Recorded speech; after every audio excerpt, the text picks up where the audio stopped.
Yeah. Huh.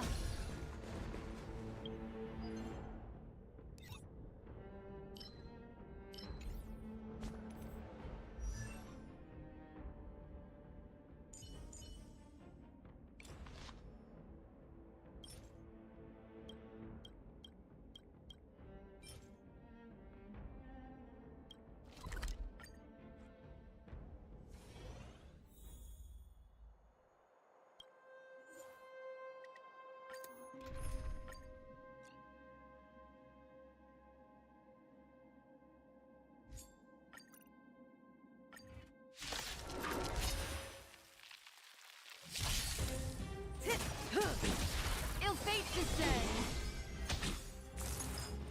How familiar. Bloom. Stand still. Ill tidings manifest. I weep for the departed. It too shall fall. Time to say bye. Boom. Beneath the waters lies an endless abyss. Relax.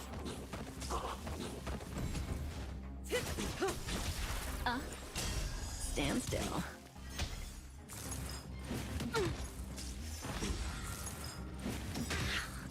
Time to say bye. Boom.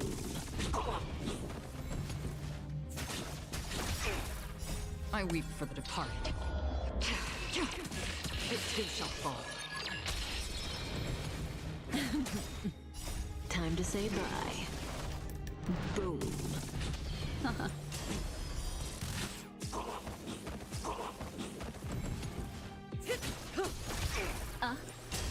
Stand still. Time to say bye. Boom. Beneath the waters lies an endless abyss.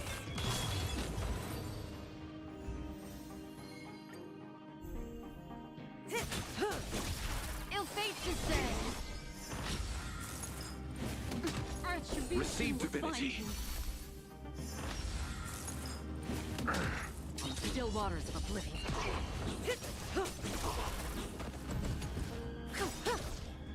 Time to say bye. Boom. I weep for the departed. It too shall fall.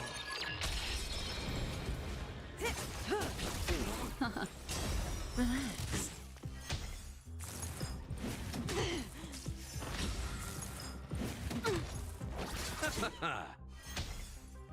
Again? Time to say bye. Boom.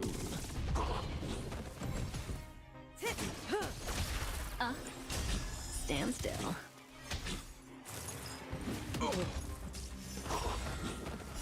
Beneath the waters lies an endless abyss. Destined for oblivion. Time to say bye. Boom. I weep for the departed. It too shall fall.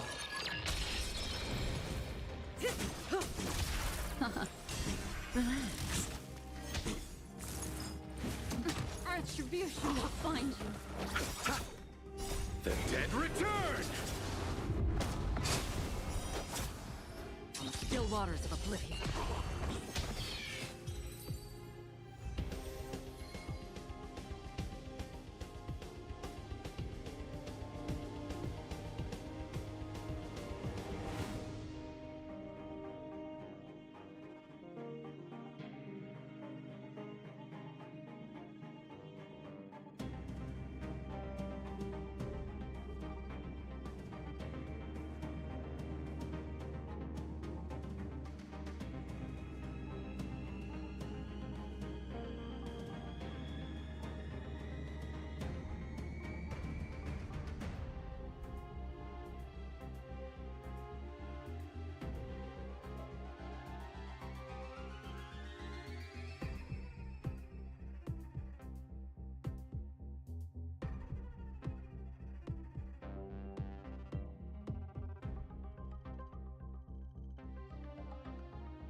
Time to say bye.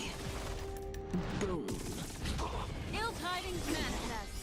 Beneath the waters lies an endless abyss. I weep for the departed. It too shall fall.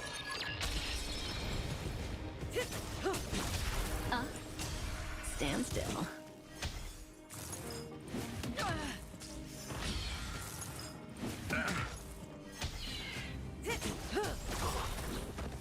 Time to say bye. Boom.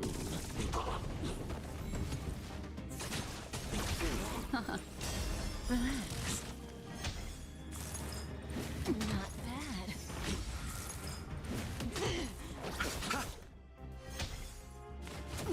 On the still waters of oblivion. Time to say bye. Boom. I weep for the departed. It too shall fall. Stand still. Attribute. Beneath the waters lies an endless abyss.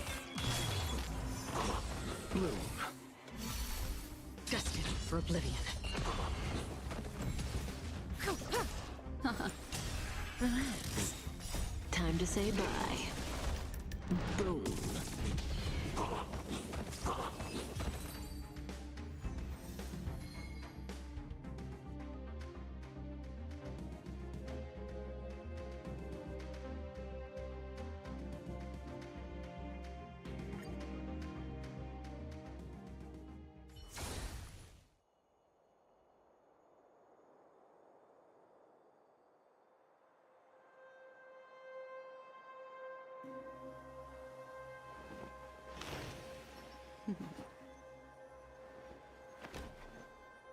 Discard your worthless destiny.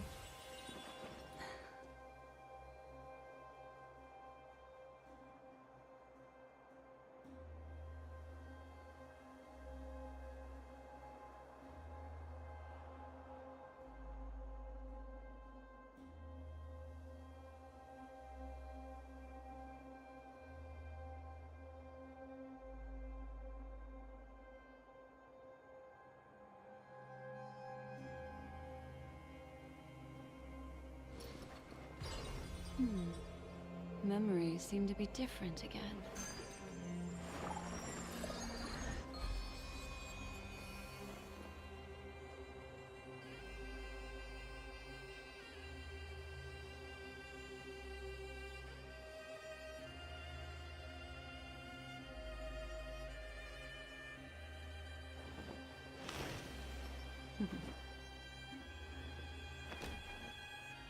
Discard your worthless destiny.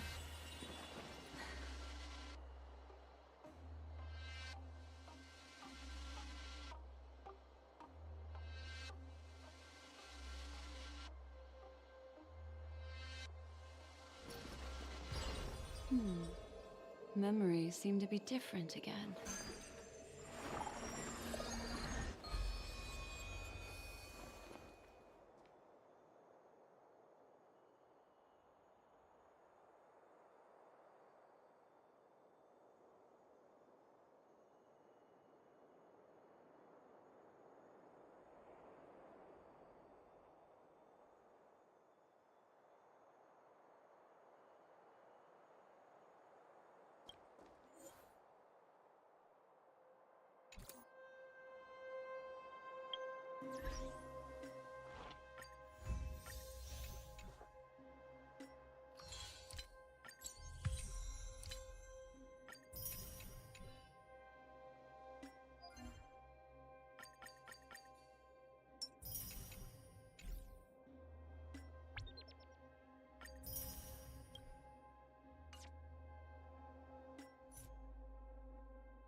still dreamscape, the land of the exiles.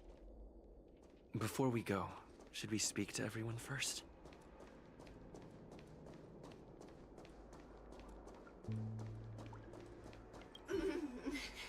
Welcome to heaven. Dreams, true or false, all are ephemeral.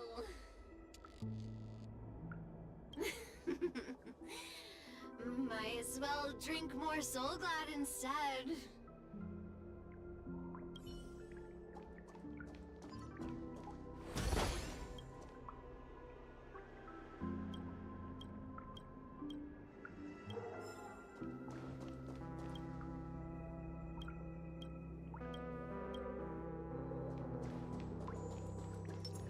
Keep going straight down this alley, and it'll lead to an elevator. It'll take us to the center of the land of the exiles.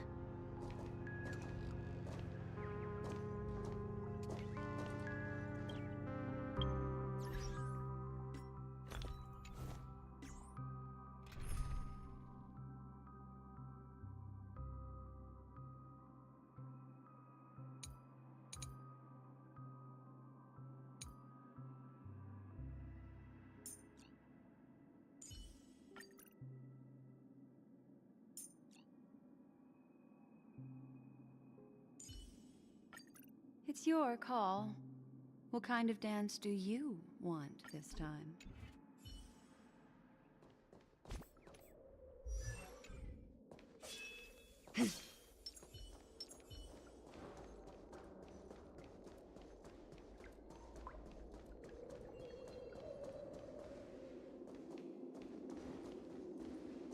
What a huge clock key. Looks like the watchmaker also left his mark on Dreamflux Reef.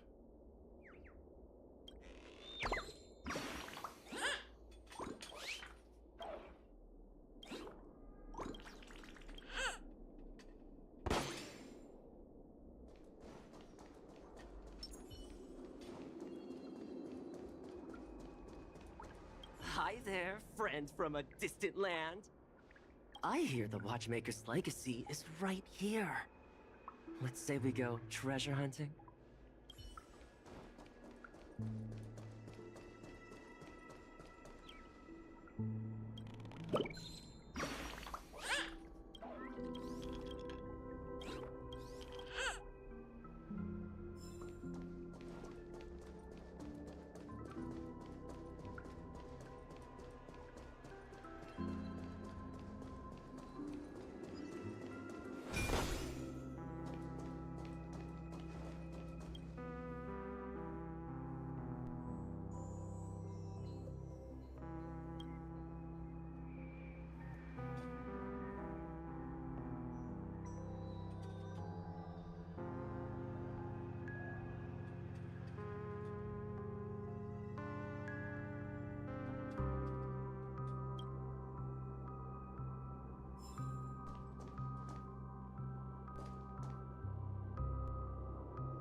The moon shines on the truth.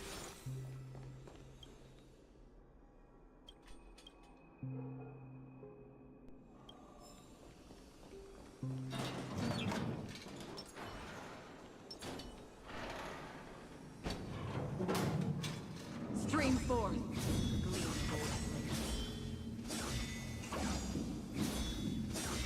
Yeah.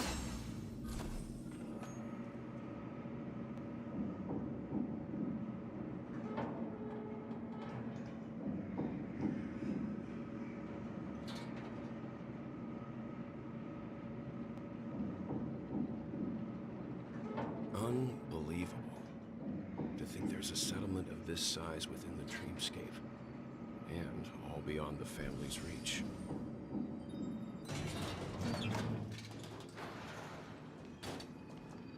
The atmosphere in this fortress is pretty different from that in the beautiful dream. When I first saw it, I was in awe too. The sky here, it's like a reflection of the 12 dreamscapes. What's even more bizarre is that this place is also separated into trade and residential areas.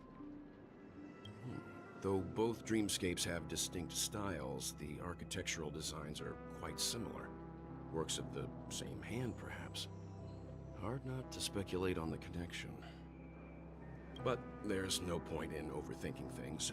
Let's meet up with Himiko and the others first. Take a right turn at the end of this road and you'll reach the trade district. There are more people there. And perhaps someone knows where she is. Not coming with us? The Astral Express likely needs room for some internal deliberation. In the meantime, I'll try and locate Gallagher. Sure. Let's reconnect later. Letting her go was the right decision. Further observations are needed before we decide whether to trust her. But first, there's someone I need to talk to. Let's go. I'm sure you've already noticed him. He's right over there. The Reverie Hotel's bellboy. How did he end up here? And right after Miss Acheron severed the beautiful dream. We'd better check, just to be sure. This can is perfect for me.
The guest from before.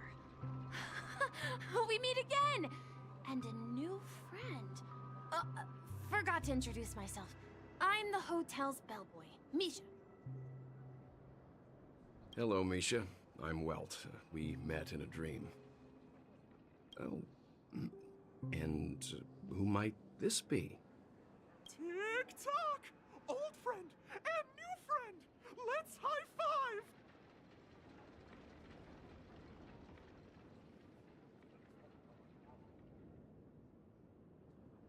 Your, memory zone meme? Nope. Clocky is a good friend of mine. We all live here.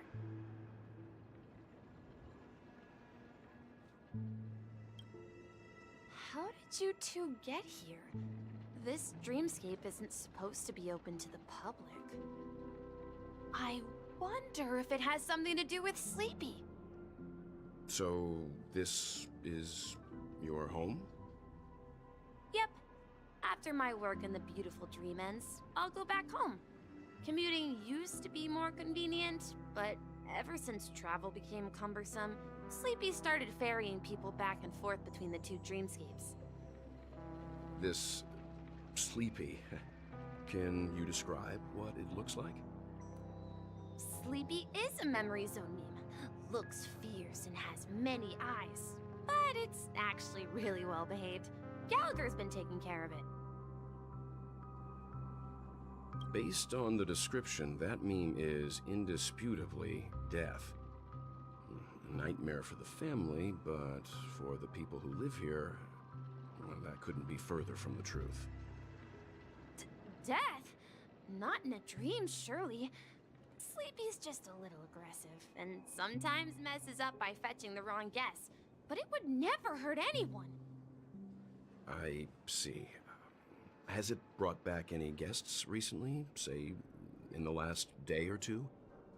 We're currently investigating a missing person case that occurred within the beautiful dream. I see. Then you'll have to speak with Gallagher. But he's currently busy hosting a visitor from the Oak family and specifically asked not to be disturbed. Mr. Yang, the person you're looking for, is it Miss Robin? Just as I thought. Considering what happened with Miss Firefly, this doesn't come as a surprise.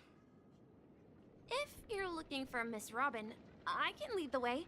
She told me that she'd be willing to meet with outside guests. If it's not too much trouble. Also, we're looking for our missing companions. A woman with red hair accompanied by a girl with pink hair. Have you seen them? Oh, I haven't. But please, rest assured. Dreamflux Reef is a small place, and it's not as bustling as the beautiful Dream. But its safety is unmatched. How about this? Since it's your first time here in Dreamflux Reef, I'll be your guide and help you find your companions. And then we can all go visit Miss Robin together. She's gone to Mrs. Grace's to visit the children. She won't be leaving anytime soon, so there should be enough time. All right then, we'll follow your plan.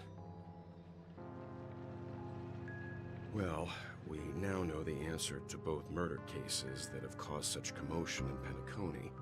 As for the intentions of the mastermind behind it all, we're still none the wiser.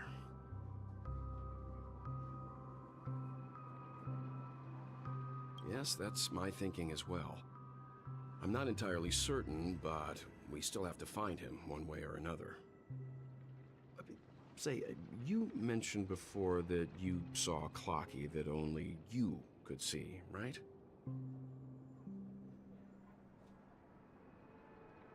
I can't shake off this strange feeling.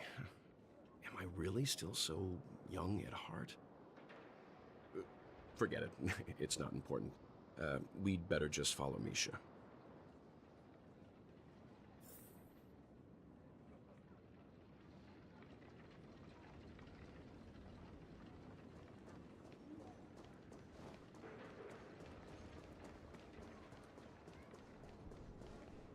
Everyone, look!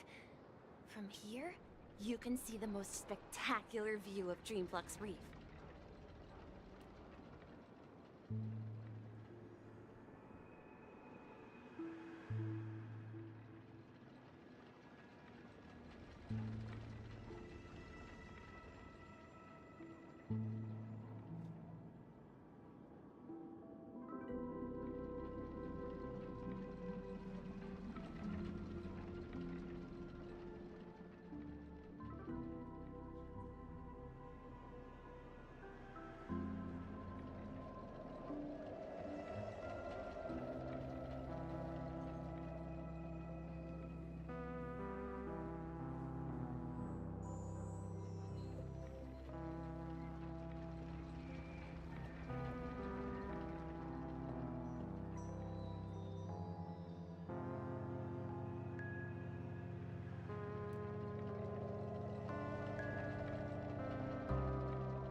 A black hole?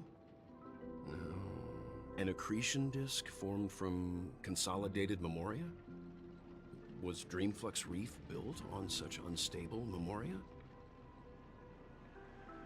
Oh, so Mr. Yang is also versed in Memoria dynamics.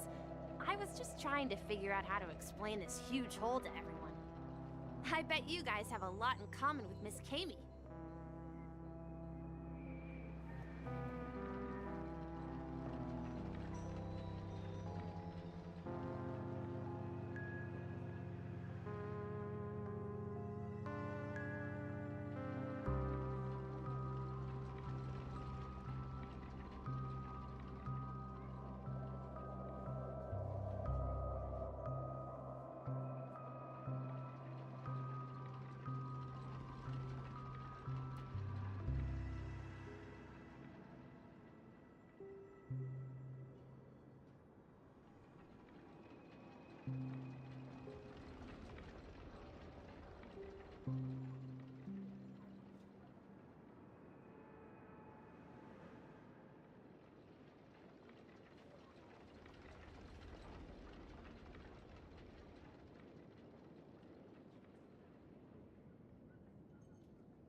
So this is the so-called freedom of organic life forms.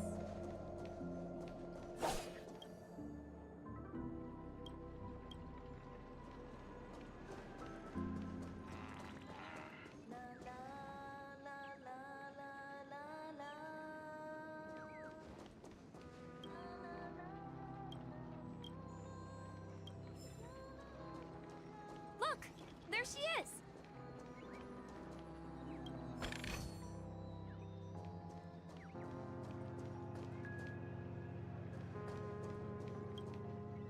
My calculations are finally done. In another 10 system hours, the above dream will swallow the dream below. My hypothesis was correct. This place will cease to exist as the dream devours everything. Who are you all, and why haven't you left yet? This place is about to disappear.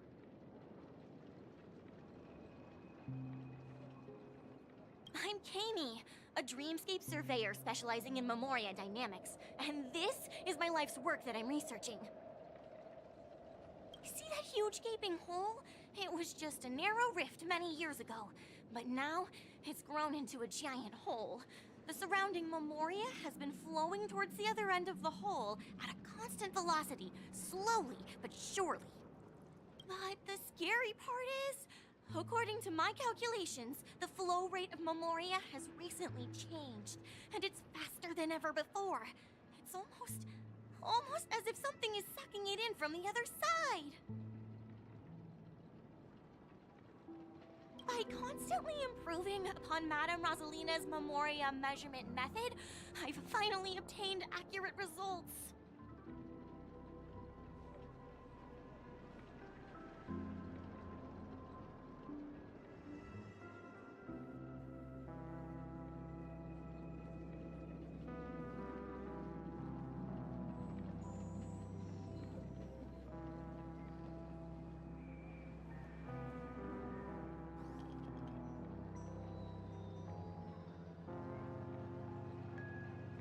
After 10 system hours, the Dreamflux Reef will cease to exist. Just like the melting of glaciers, everything will crumble and disintegrate. The dreams on that side of the void will fuse into one.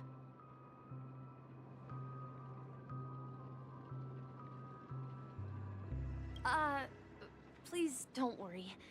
This sort of thing has happened many times before. Miss Kami isn't a bad person. She's just a bit lost in her own world. She'll probably realize she's wrong soon enough. You don't say. There was something else that piqued my interest. Who is Madame Rosalina?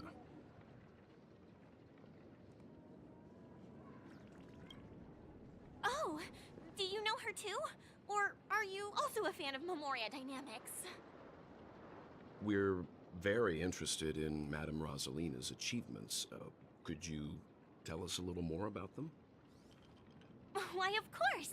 She's an excellent scholar of Memoria Dynamics, and the first person to apply Memoria rate measurement methodology on interstellar travelers. Regrettably, due to the presence of the Garden of Recollection, ordinary people don't pay much attention to the nature of Memoria. She departed this world without much fame, leaving only a few thin journals behind. I came to Penacony to learn more about my idol, and went to great lengths to seek out Dreamflux Reef, all because this is her final resting place. Prodigies always meet their demise prematurely. If only Madame Rosalina had more time, she would have discovered a way to reverse the flow of Memoria. I felt it. The source is in the golden hour. There is a certain anomalous presence stirring the currents of the memory zone. I must uncover more concrete proof. I must convince everyone. Does the name Madame Rosalina sound familiar to you? Before we came to Penacony, the conductor had given us a list of nameless to look into. Her name was mentioned. It seems like she did a great deal of research and calculations in Dreamflux Reef, before abruptly passing away. Miss Kami regularly mentions her. I hear Madame Rosalina passed away during the prison war. She could see the Penacony of today. Its people building homes in the memory zone. I bet she'd be really happy. Perhaps. Our destination is the commercial district. That's where the largest crowds gather in Dreamflux Reef. We might be able to find the others there.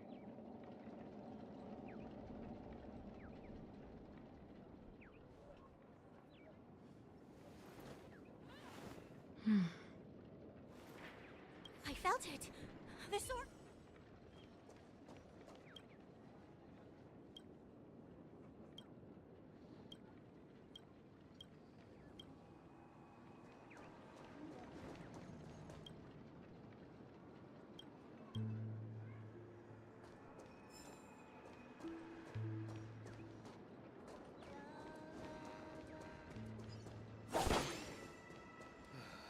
I'm just a wallflower.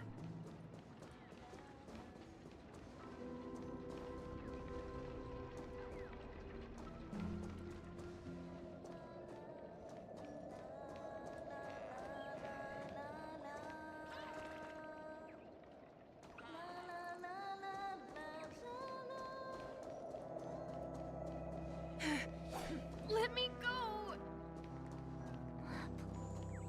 Ghost! There's a ghost! Don't come near me!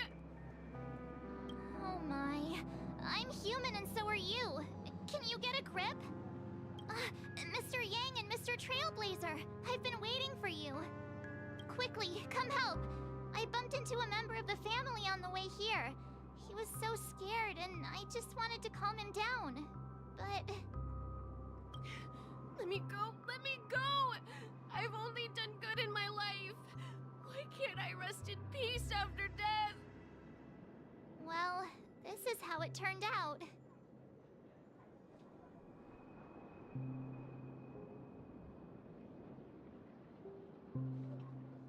Ha, you're a regular comedian. He thinks he's dead. Although, when I first fell in, I also thought the same. Dear guest, this is not the afterlife. This is Dreamflux Reef. That's right. Did you hear that? Repeat after me. Dream Flux Reef. You're talking to someone invisible. If I'm not dead, what am I? I shouldn't have pushed my luck and tried sleeping in my dream. Curiosity kills the Papashi. Stop asking! You'll alert the monsters! All the dead are right here. All of them! You're not talking about the memory zone meme, are you? Don't say that name! It's all your fault. They're coming!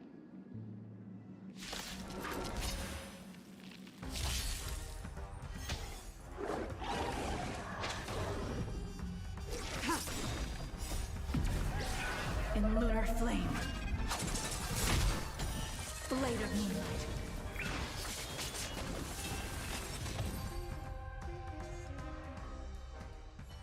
He passed out.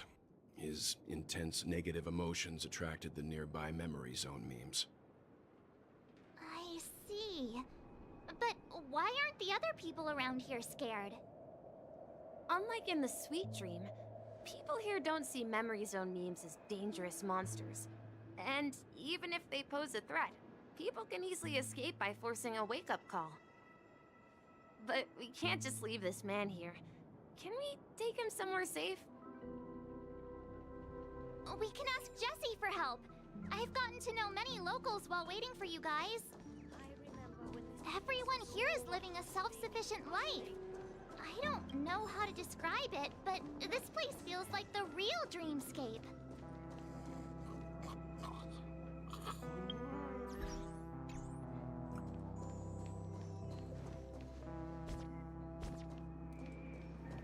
No!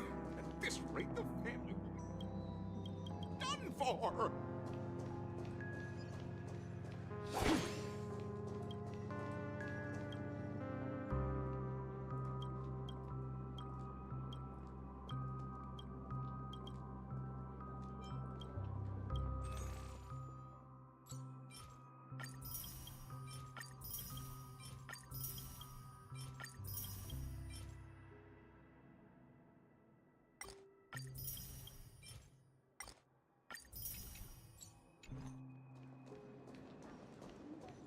I knew you couldn't hold your liquor. Tried to warn you, too.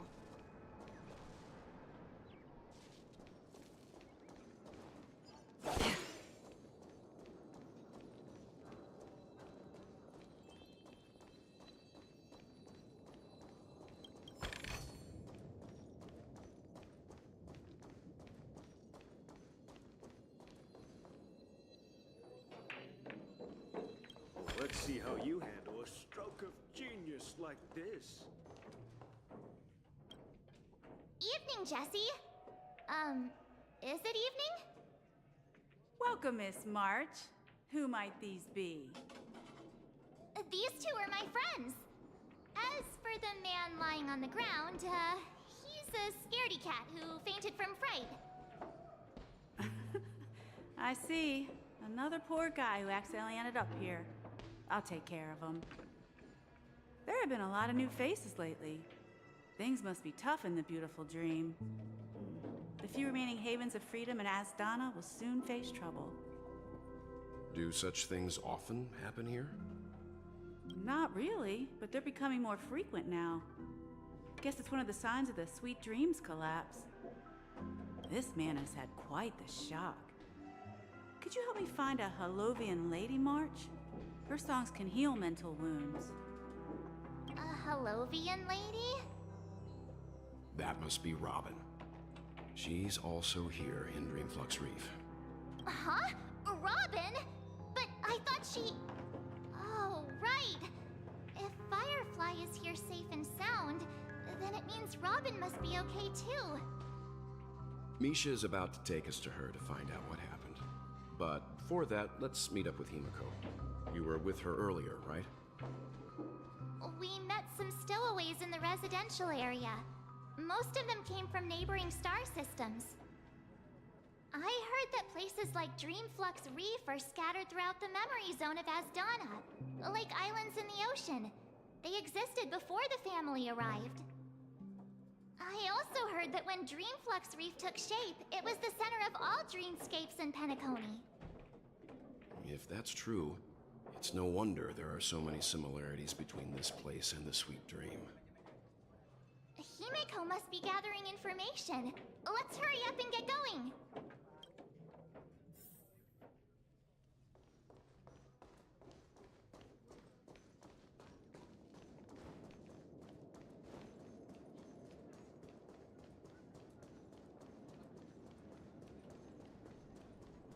This is where we split up.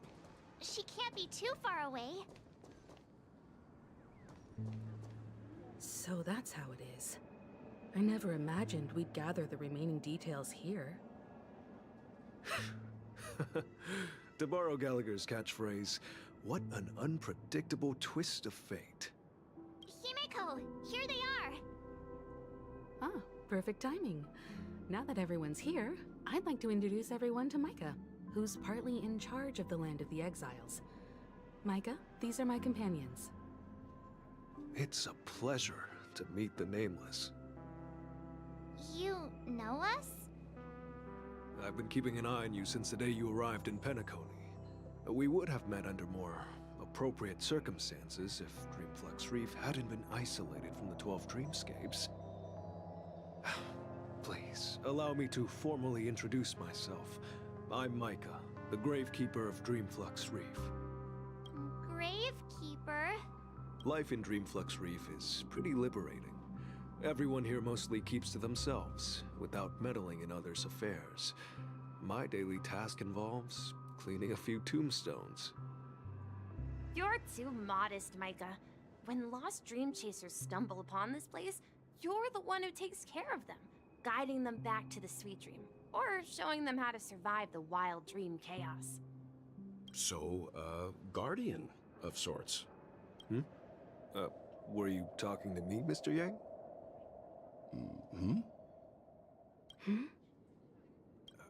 On that note, Mr. Mika, which tombstones are you referring to? We didn't come across any graveyard when we arrived. They're actually just symbolic stones. But since you're curious, Mr. Yang, I'll take you there.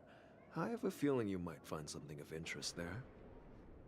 But before that, you have an important guest joining you. An important guest?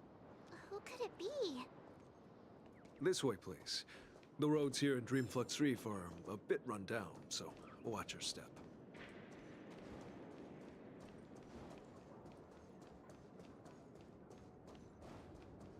I remember when this place was...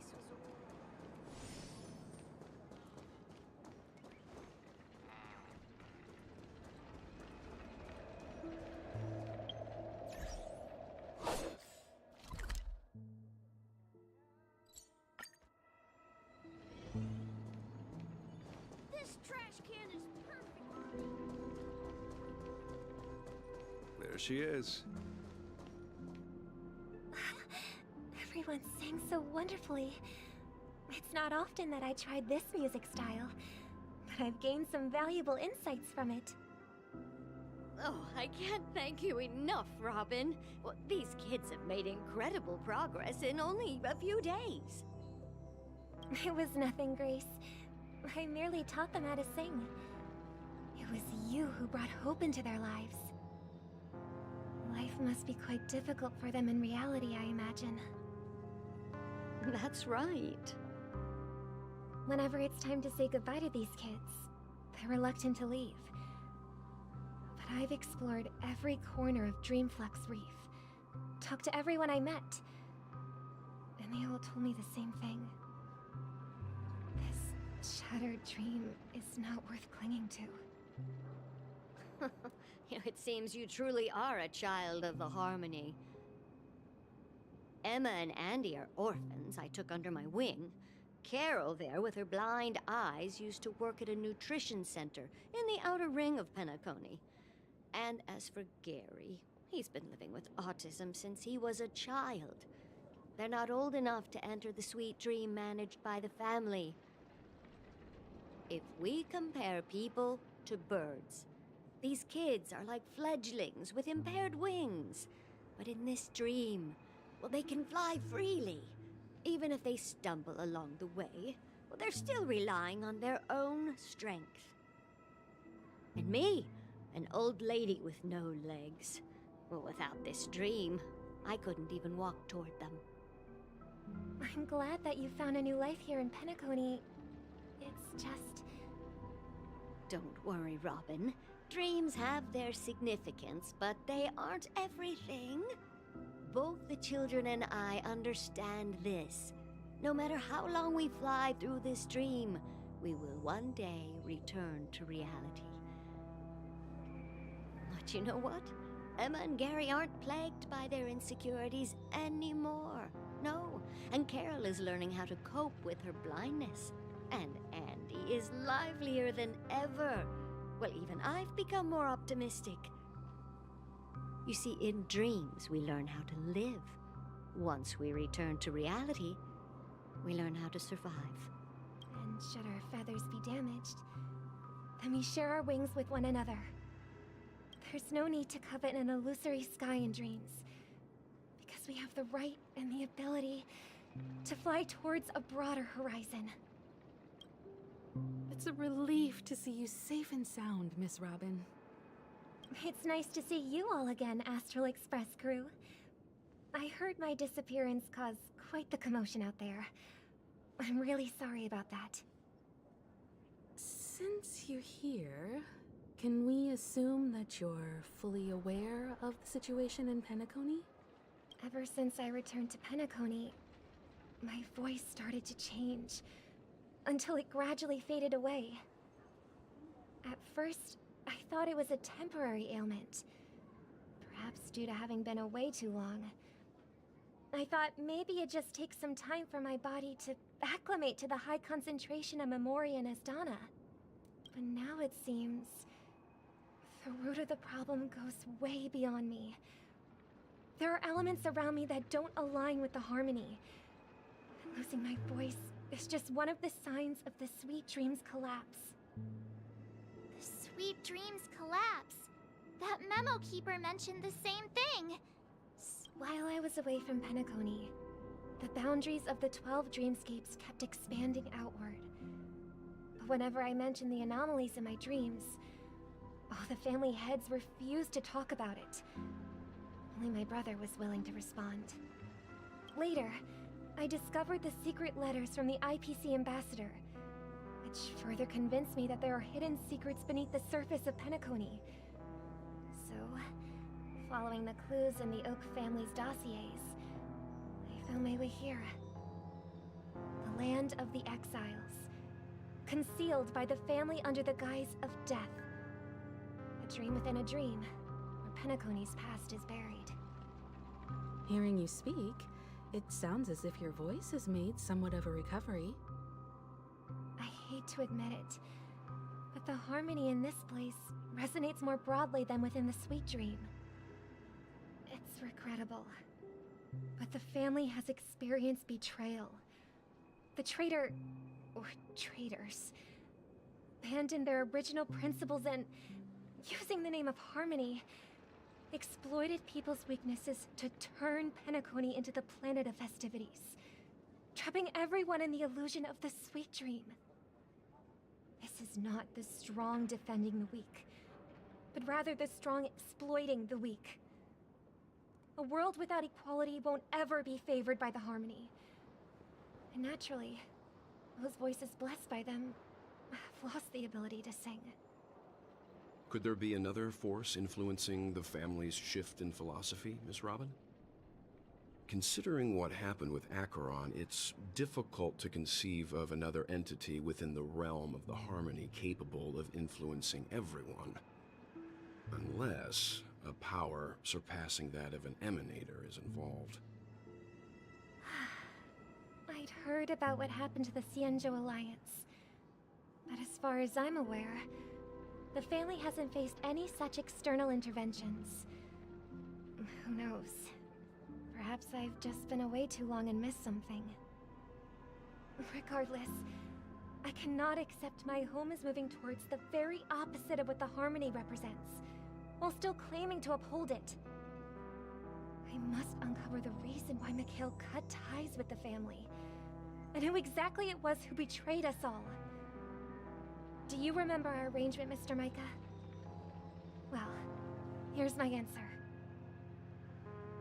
I've decided to forgo my role, and never step foot on the Charmony Festival stage again.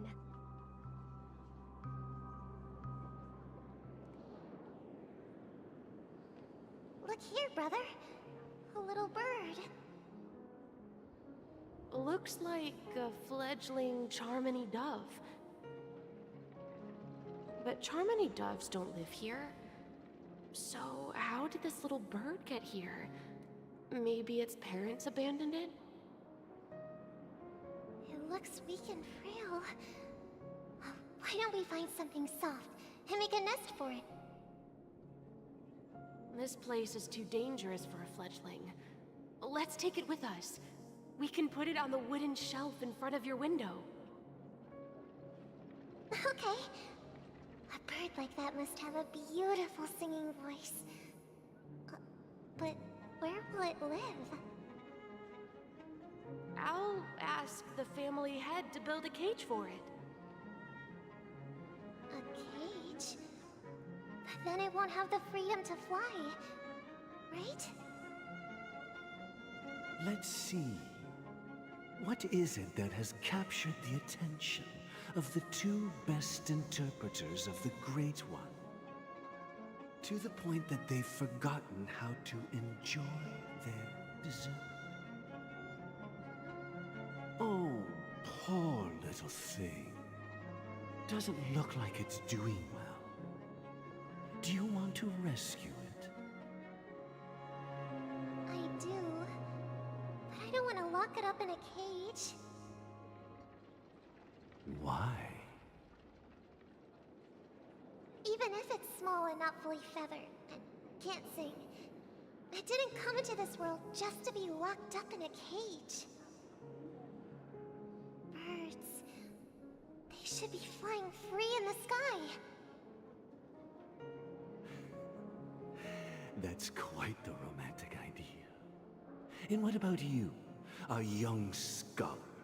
Do you agree with your sister? I think she's right. But if we leave it out in the wild, it won't survive for more than a few days at best. Ah, I see. It seems our little scholar is still a bit unsure. Well, let me tell you youngsters a story. As you probably know, Charmony doves can fly through the air. When they fly really high, the friction caused by the flapping of their feathers against the atmosphere creates amazing lights, so that they look like shooting stars. We've seen this spectacle so many times that we think it's just something they can naturally do. But that's not the truth. Their radiant display is the result of countless struggles against nature over generations. Their ancestors were too weak to survive on the ground, so to escape predators, they started seeking new opportunities in the air. After countless attempts by many generations, one of them finally figured out how to fly. It soared into the sky and never looked back at the ground again. So, you mean birds aren't born to fly, but they find a way to do it through their determination, right? Well, that's an idealistic way of putting it. So, what are your thoughts, Sunday? I think people believe birds are meant to fly because they've never seen those birds crashing to their death. That's an interesting perspective. So, have you decided what to do with the bird now? For now, I'll keep it in a cage until it can take care of itself because I want it to live, no matter what. Well said, kids. It seems each of you has found your own answer. Your insights are truly remarkable. And I hope they come true in their own way. We will take good care of it. Won't we, brother? Yeah, but Mr. Gopherwood, there's one thing I don't quite understand. And what might that be? What if this little Charmony dove never learns to fly in the end? I mean, if there are fledglings in this world that can never fly throughout their lives, should we let them go back to the sky? Only to see them crash to the ground and die? Talking in your sleep, birdie? Time to wake up. Huh? Need a hand? I'm still alive? Yeah. Happy about that? Where is Robin? Tell me. Now. I knew that was going to be the first thing you'd ask. Don't worry, your sister is here, safe and sound. She's probably walking around the streets now. If I were you, I'd be more worried about myself. After all, right in front of you is the guy who just stabbed you in the chest with a dagger. If you wanted to kill me, you wouldn't give me the chance to speak. Just tell me your demands, lackey of the Watchmaker. So, you figured out who I am, huh? No wonder you had the guts to go against the Dream Master and the Four Families. Looks like I made the right choice. Choice? You are aware of my plan and see through my act. Time is running out, so let's drop the charades. I'm suggesting we cooperate. Cooperate? What make... The fact that the famous Robin has chosen my side. Plus, some clues about a traitor and a bright future for Penacony. Any of that catch your interest? I find it hard to believe a man who's full of deception. Fine. You don't have to trust me. What you should trust is the sense of justice inside of you. Show me Robin first. All right, as you wish. Here she is. Huh? What's your trick this time? Just kidding. I mean, this lady will lead us to Robin, right? And the crew, too. There are too many people who you owe an explanation. That'd be great. Please follow me, Honorable Oak Family Head. Now, all the actors are on the stage.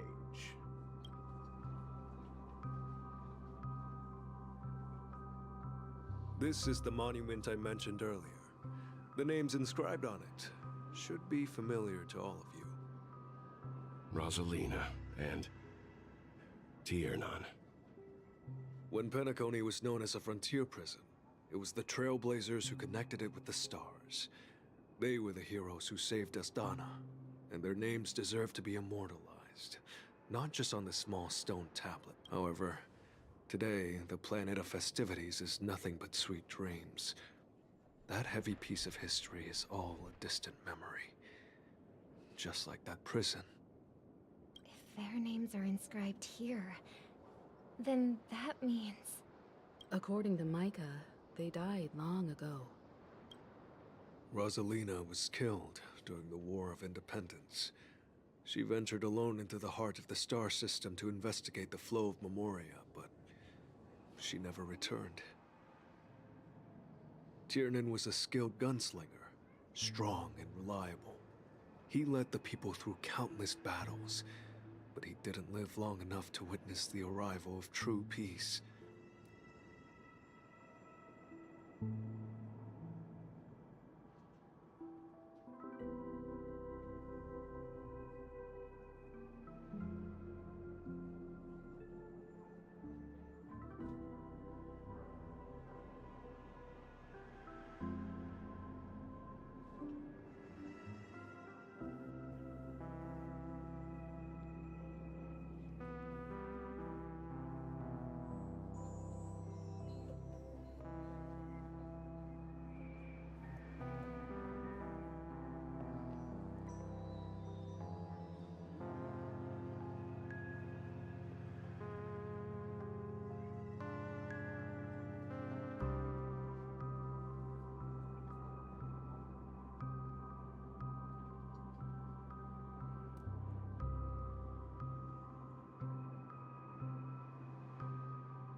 In the decade following the war, Penacony faced challenges internal and external.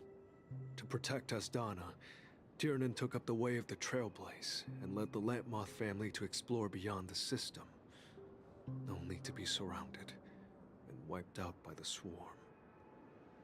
Though I had expected as much, the tales of these heroes truly are sorrowful. True to the title of Trailblazer, they spent their lives venturing into the unknown. But what about this tablet? There are no names carved on it. When Dreamflux Reef was created, its owner was still alive. However, he insisted on erecting a monument for himself, saying that it will happen someday. Here we meet again. Everyone from the Astral Express. Robin.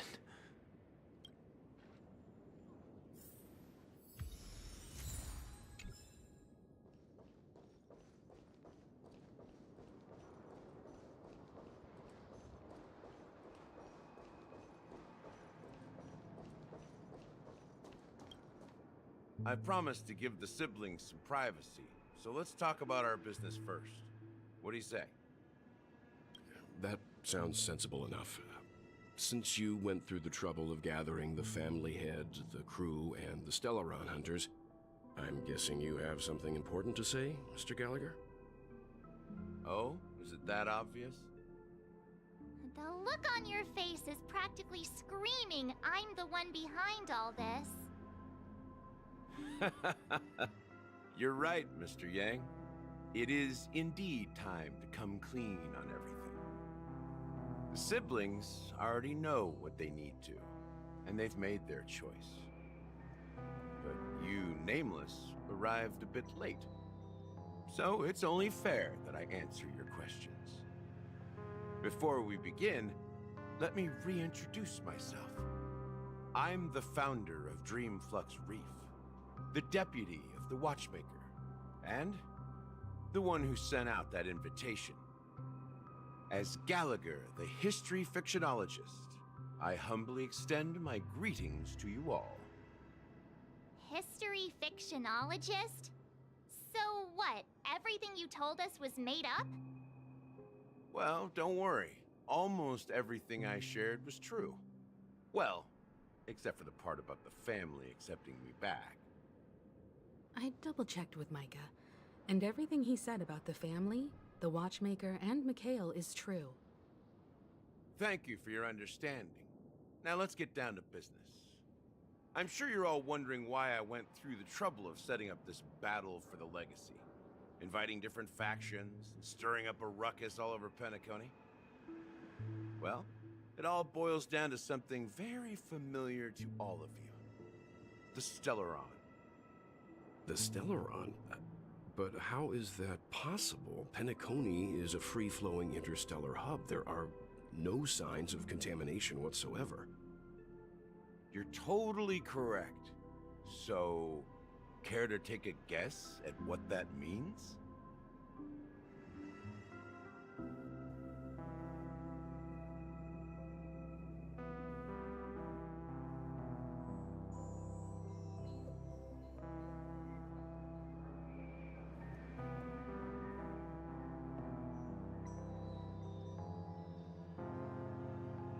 I wish that were the truth. But if that were the case, I wouldn't have invited all of you. The sweet dream doesn't come out of thin air. If you think of the memory zone as the sea, creating the land of the dreams is like filling that wild ocean with earth to make an island. To achieve this feat, without the help of an emanator of remembrance or enigmata, the only way is to use a Stellaron. And that's not something you can achieve with a simple wish. It requires vast quantities of knowledge, time, and manpower. I'm sure you get what I'm hinting at. In Azdana, the planet of festivities itself is a Stellaron disaster. The planet of festivities itself is a Stellaron disaster?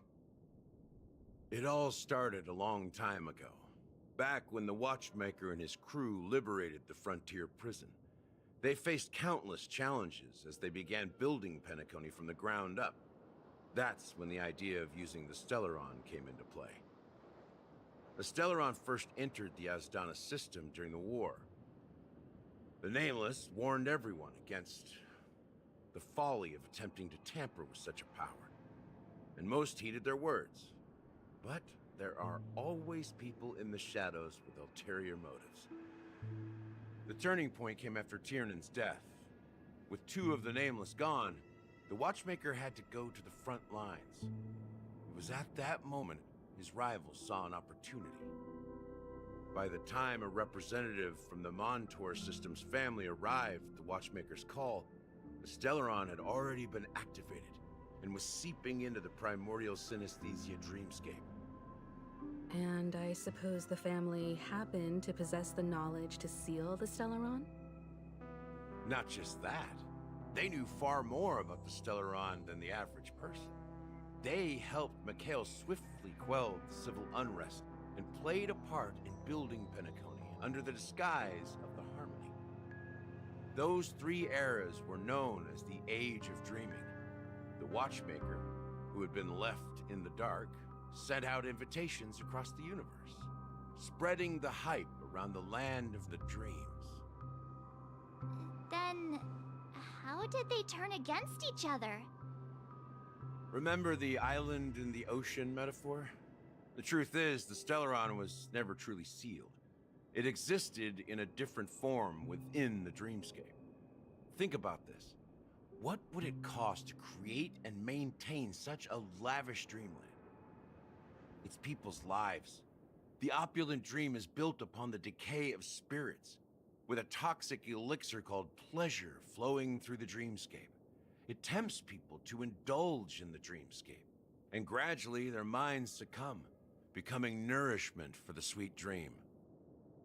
Confusion, laziness, and cowardice, weaknesses that plague humanity, were magnified and nourished by the family. Penacony became a new kind of prison, even more impenetrable than the previous one. Sadly, we realized this far too late. By then, the family had a firm grip on Penacony, swiftly quelling any opposition that arose. At my wit's end, I had to use the power of the Enigmata, and sought refuge in this chaotic realm. Over the years, I created a meme within this dream for our use. Dormancy. That's its real name. We exploited a loophole. You see, regular people can't fall asleep again while they are inside the dreamscape. So this is the true meaning of the impossible. You sent out invitations in the Watchmaker's name to find forces capable of resolving the Stellaron disaster and draw them into Penacony to uncover the truth. It's not just that. Above all, I wanted to see what happens when the major factions engage in a struggle for the legacy. Since this is the Watchmaker's first announcement in decades, the traitor within the family is bound to reveal themselves. So, the legacy is just a facade.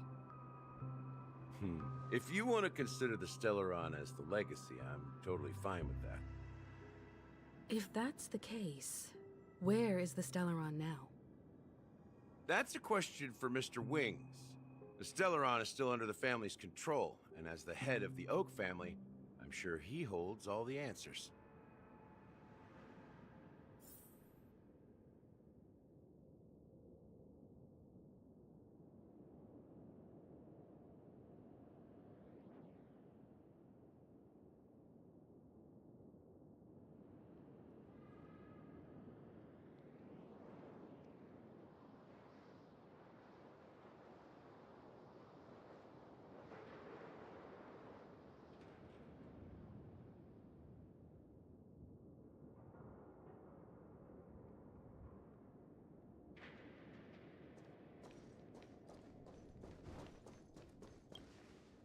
Are you done talking? So, will you tell us where the Stellaron is? It is the Penacony Grand Theater itself. As I suspected, it's the embodiment of the family. The edifice that first materialized within the Sweet Dream. That's what turned Penacony into its current state. As for the person who employed its power, it is in fact Mr. Gopherwood, the current Dream Master. Well, that was easier than I thought. Did you conduct your own investigation already? Correct. When I was trying to track down the person who murdered my sister, apart from you, Gopherwood was my second suspect. Confronting me first turned out to be a smart move on your part. I didn't have other options. The Dream Master has been elusive, and even the heads of the families can hardly get an audience with him. Moreover, Mr. Gopherwood has been kind to my sister and me. And I didn't want it all to end like this. What do you mean by that? To be honest, my brother and I are also victims of the cancer of all worlds. We grew up as orphans, and were adopted by the family when they came to help. Mr. Gopherwood recognized our potential and brought us to Penacony. But I can't just stand by and watch Mr. Gopherwood become an enemy of the Harmony. I won't use my voice to support an evil cause. I won't step on that stage and sing, no matter who the traitor is, or what orders they give me. I won't let the Charmony Festival become an event that destroys Harmony itself, or the paradise in our dreams. Indeed. For the paradise in our dreams. As the head of the Oak family, I'm responsible for ensuring Penacony's promising future. Robin and I will head into the Sweet Dream and confront the Dream Master. And if it turns out that the family has truly strayed from the Harmony, I'll fight alongside you. We'll put the Charmony Festival on hold and make sure Mr. Gopherwood pays for his blood debt. The enemies you are about to face aren't like this old dog here, who can barely even bark. Since our interests are aligned, why don't we team up? Maybe, just maybe, we'll have a shot at success. We have always been following in the footsteps of our nameless predecessors, and there's no reason to stop now. Yeah, we Nameless won't back down from a challenge. Isn't that right, Mr. Trailblazer?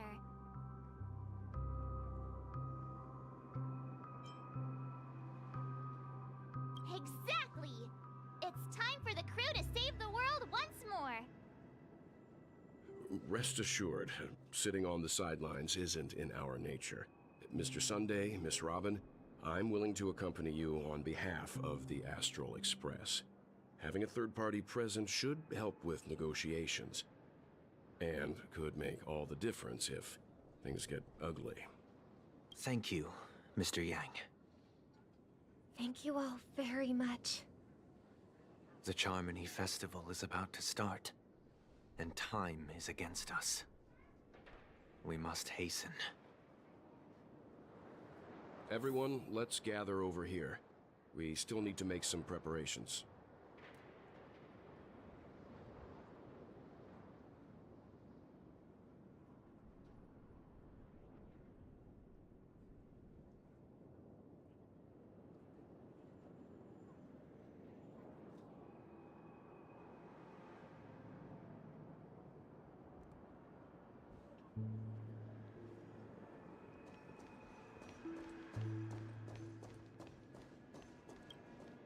I may have been quick to step up to the plate, but confronting the Dream Master could be a very dangerous affair.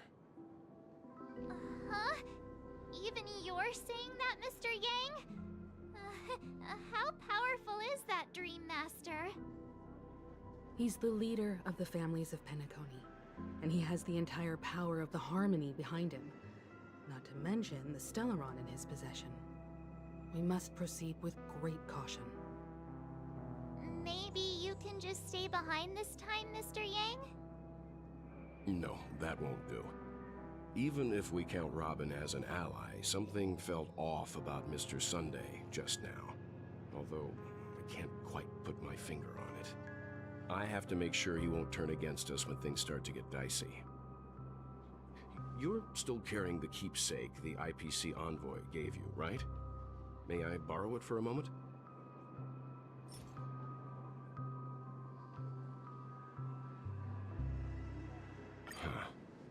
I knew it.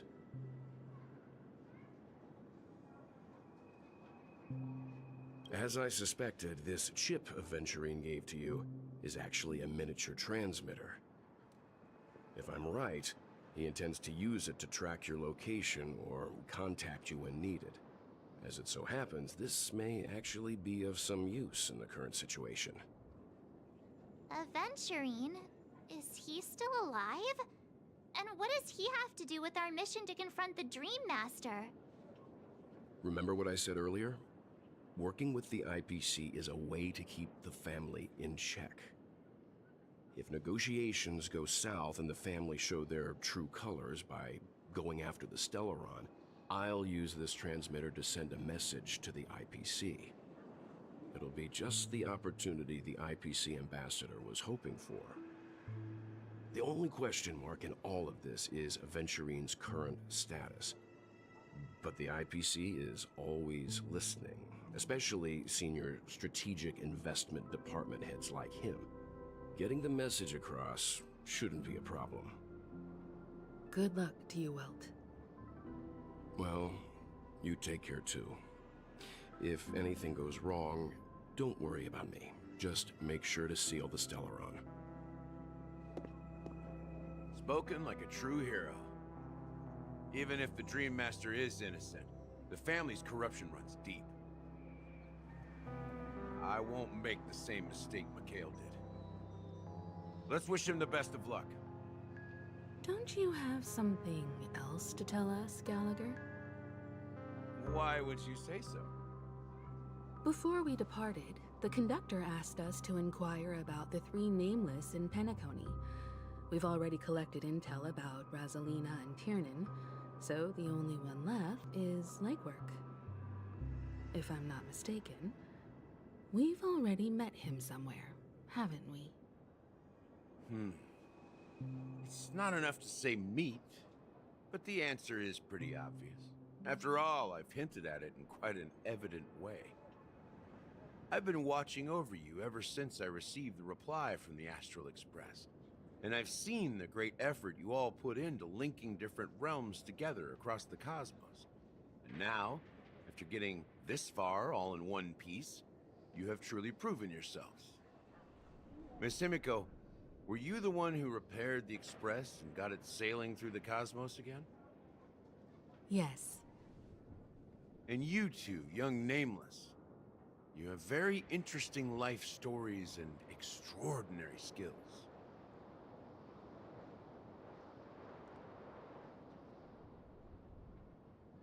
I don't know much about my life story, but I do have extraordinary skills.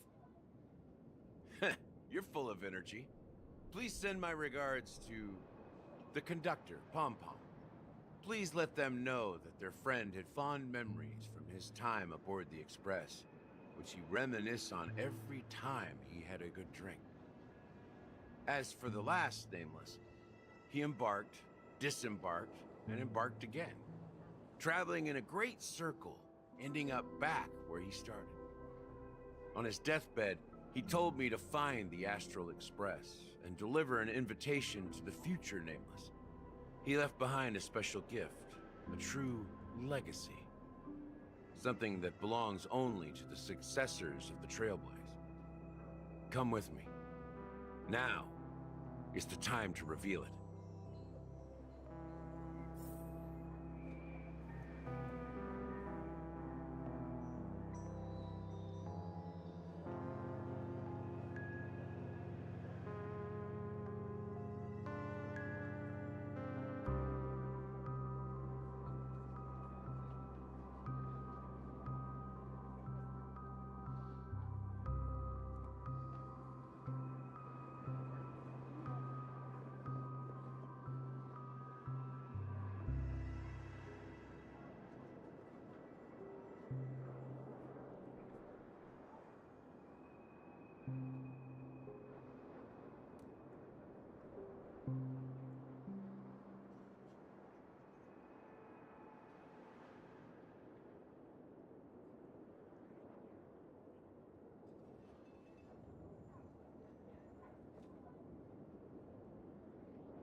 here again. Sometimes I feel like you're still alive, old friend. Like you've still got so much to say and do. I've kept my promise, brought the future trailblazers you've waited so long for. I don't know why you were so obsessed with that train, but I remember your last words.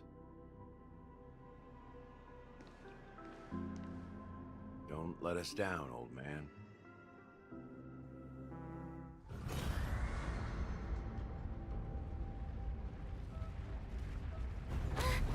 What's happening?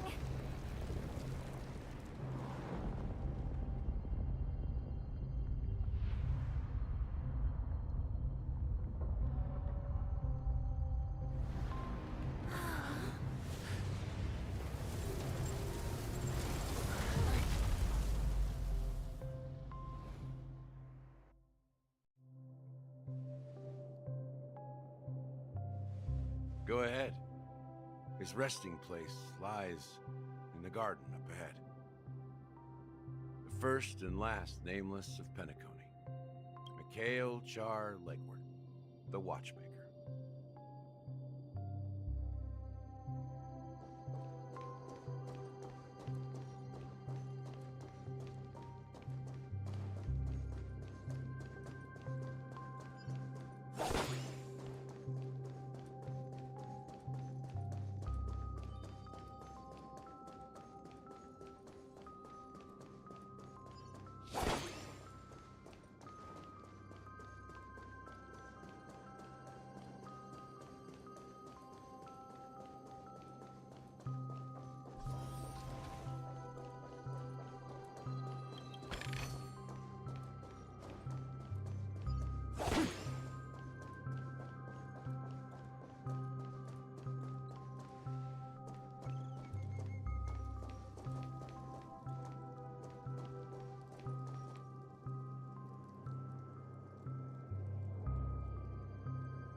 Sure enough, the Watchmaker is the third nameless. Even I could guess that one.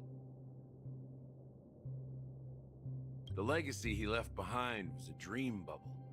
I believe inside that bubble, there's something that holds meaning only for the nameless. After all, when I checked its contents, I found nothing inside. Maybe some Trailblaze runes? Even more mysterious than me. Well, let's have a look.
Wait, what's going on?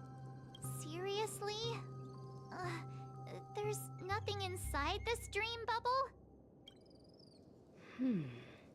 How could a dream bubble be empty? Just as I suspected. That old man always had this strange belief in the nameless and the trailblaze. And I never understood where he got that confidence from. Especially since he never managed to get in touch with the Express while he was alive. I I could never figure out what was going on in that old man's head. But this empty dream bubble is so typical of him. He was always full of weird fantasies and incomprehensible romanticism. That mischievous old man. Well, I didn't expect him to leave anything concrete behind anyway. Don't think that's the case, Gallagher. I'm sure Mikhail has left us the most... Don't start getting all philosophical on me, all right? Don't think that's the case, Gallagher. I'm sure Mikhail has left us the most precious thing of all. Don't start getting all philosophical on me, all right? Just as Mikhail believes in the nameless of the future, we unconditionally believe in the nameless of the past. How could they leave with regrets for the future when they were ready to dedicate their lives to the land they loved? There must be something contained in this dream bubble. It's just we haven't figured it out yet. You also have faith in the Watchmaker, don't you, Gallagher? Well, I'm a follower of the Enigmata. My philosophy forbids me to have faith in anything. That's why I understand what faith means in the path of Trailblaze. Can I borrow your pet? I need to make a trip back to Golden Hour and check something at the Dreamscape sales store. It's for Mikhail, and for the future of Penacony.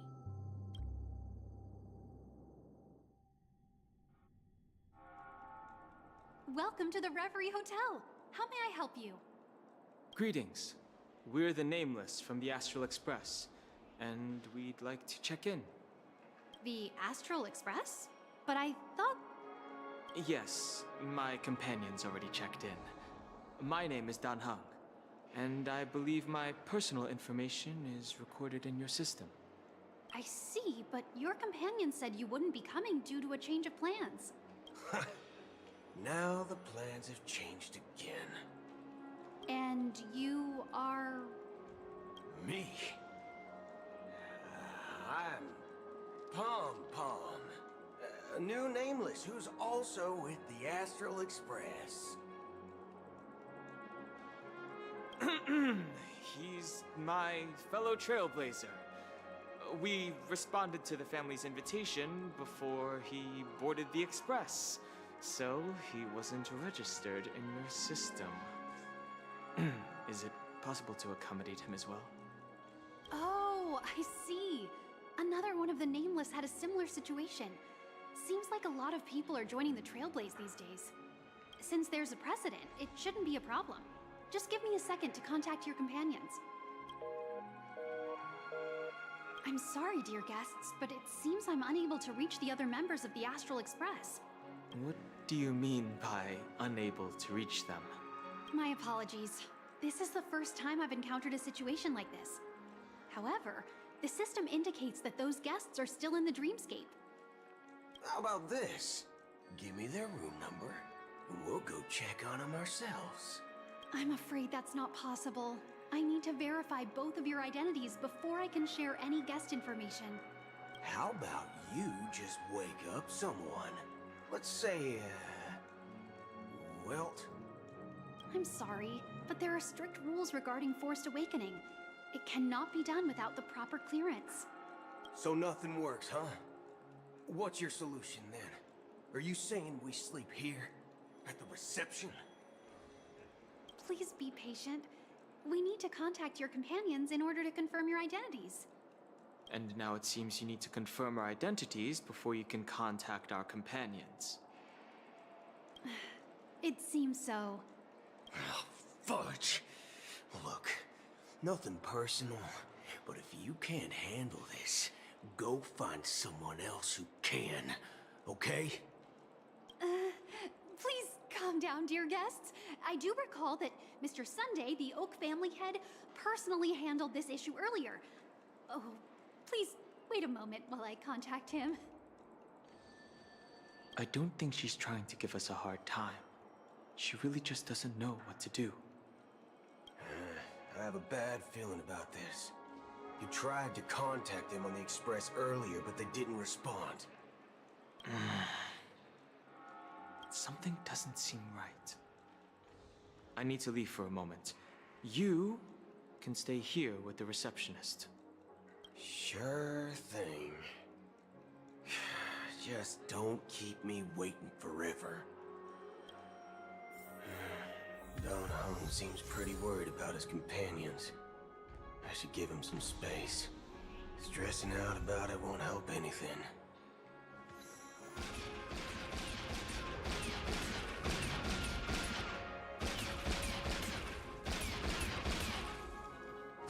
Why is it detecting life forms inside the Locked and loaded. Most likely Pepeshi. Have you decided what you want to be in your dream? Well, face recognition failed, lousy robot.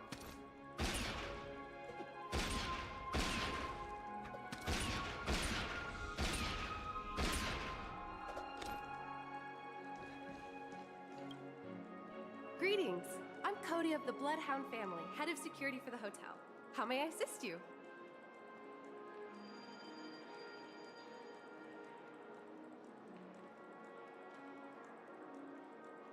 Hello. So, there's something I wanted to ask about. I've been hearing some unsettling rumors about certain incidents that might affect the Charmony Festival. Do you think there's anything to be worried about? I've traveled all the way from the Hayahi Federation, and I don't want my trip to be ruined.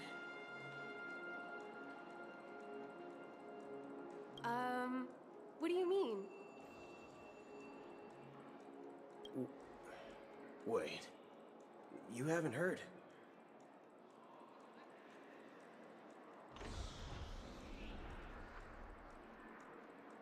I'm not sure where you heard those rumors, but they're completely baseless. I can assure you, as a representative of the Bloodhound family, that everything is going smoothly for the Charmony Festival.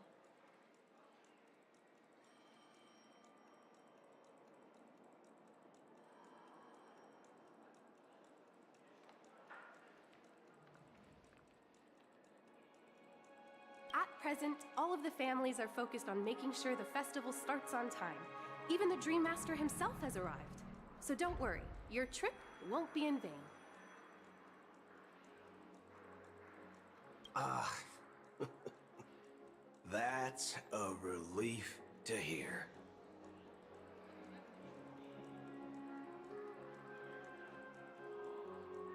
She doesn't appear to be acting. So, it seems that even the hotel staff are out of the loop.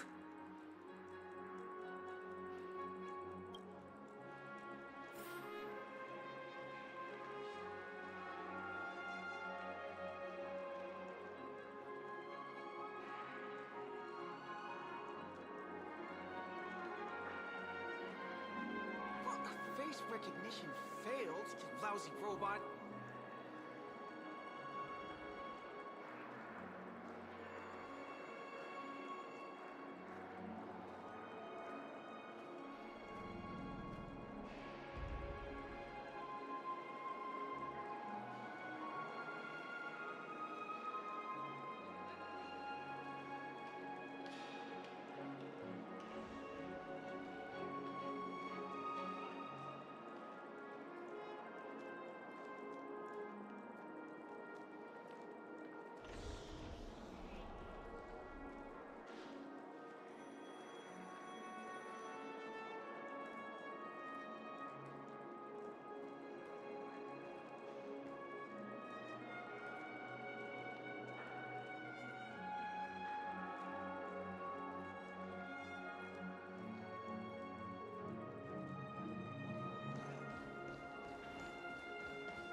At my age, what...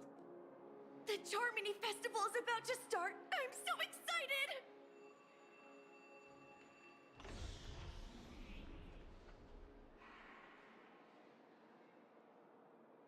Hey!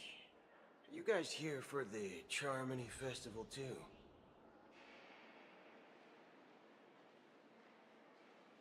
Well, I didn't come all the way here specially for the festival. Honestly, I don't really even know what it's about. But I heard it's a lot of fun! Well, back in my homeworld, Anaria, we have festivals like that all the time. My dad threw me a birthday party one time that was just as extravagant as the Charmony Festival. Oh, come on! The Charmony Festival is a once-in-an-Amber-era event! How can a birthday party compare? Well, you never know, right? Maybe on her world, birthdays only happen once in Amber Era. Anyway, let's forget about that. Have you heard about the, unsettling things happening in the dreamscape? Unsettling things? What could possibly go wrong?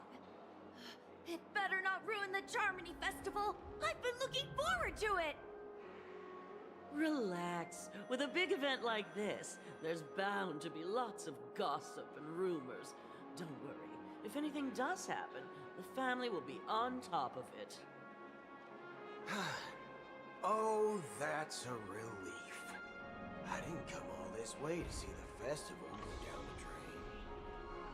Well, looks like I won't get any fudging clues out of these two. They're clueless. Back already? Hasn't she returned yet? Nope. I'm starting to wonder if sending her to contact Sunday was a good idea.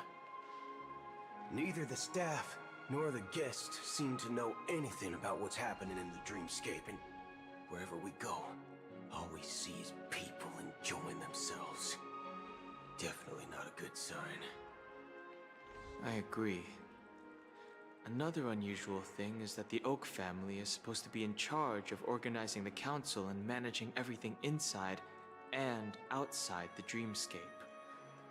However, I walked around the hotel but didn't meet a single member of the Oak family on such an important day. Well, I'll be forked. If I remember correctly, the head of the Oak family is that Sunday guy. Right? We shouldn't linger here too long.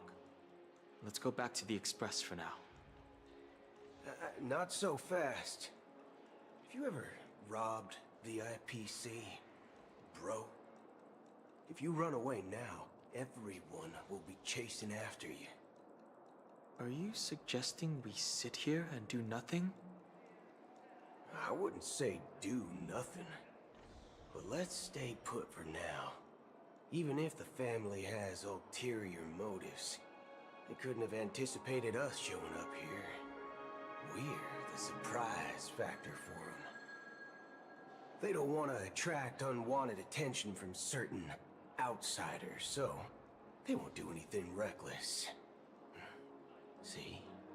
The IPC lackeys are keeping a close eye on this hotel. If I were a family member, I'd find an official excuse and keep the surprise factors here.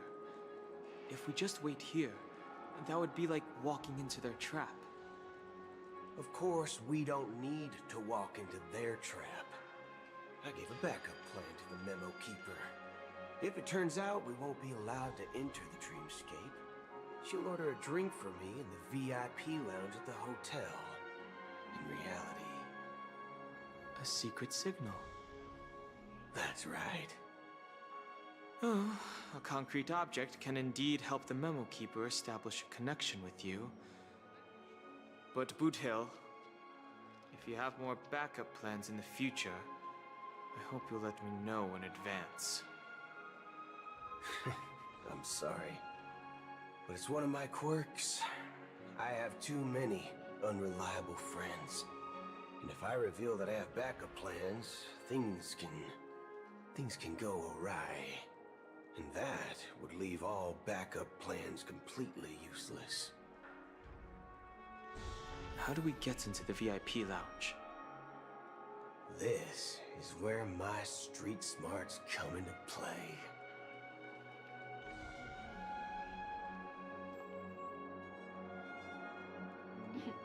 At my age, what's left for me to dream about?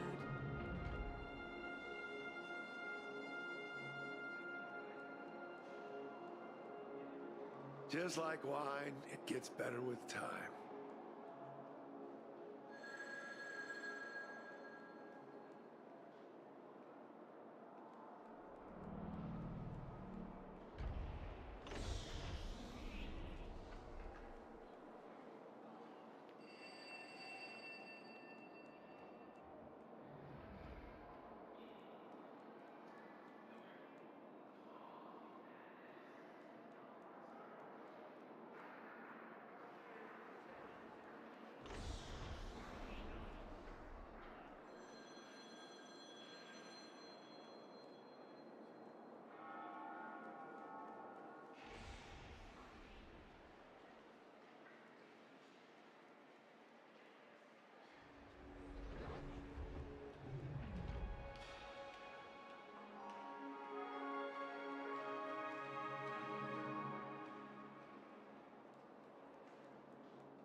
You're the lobby manager, right?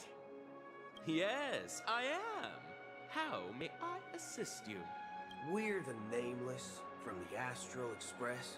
Yeah, we wanted to check in, but there's something wrong with your system. The lady at the front desk said she would contact the manager, but now she's nowhere to be found.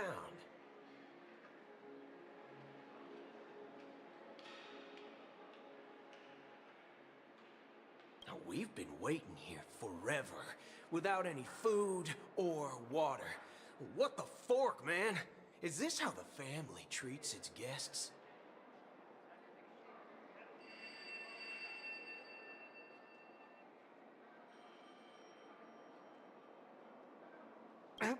Is this your idea of street smarts? Starting an altercation? It's called standing up for your rights. I apologize for the inconvenience. Please wait while we try to contact Mr. Sunday.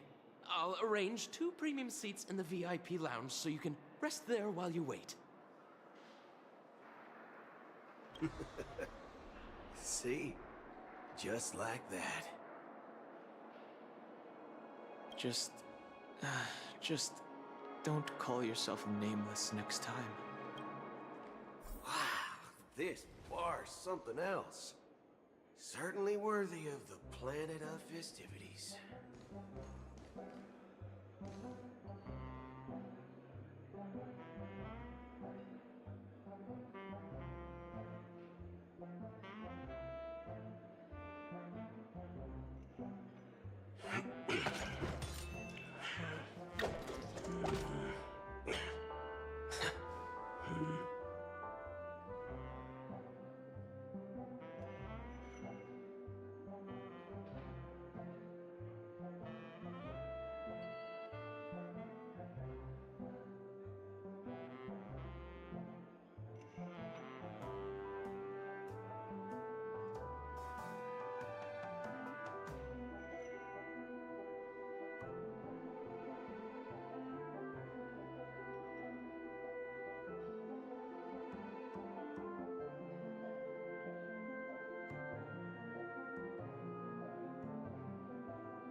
One Peach Soul Glad?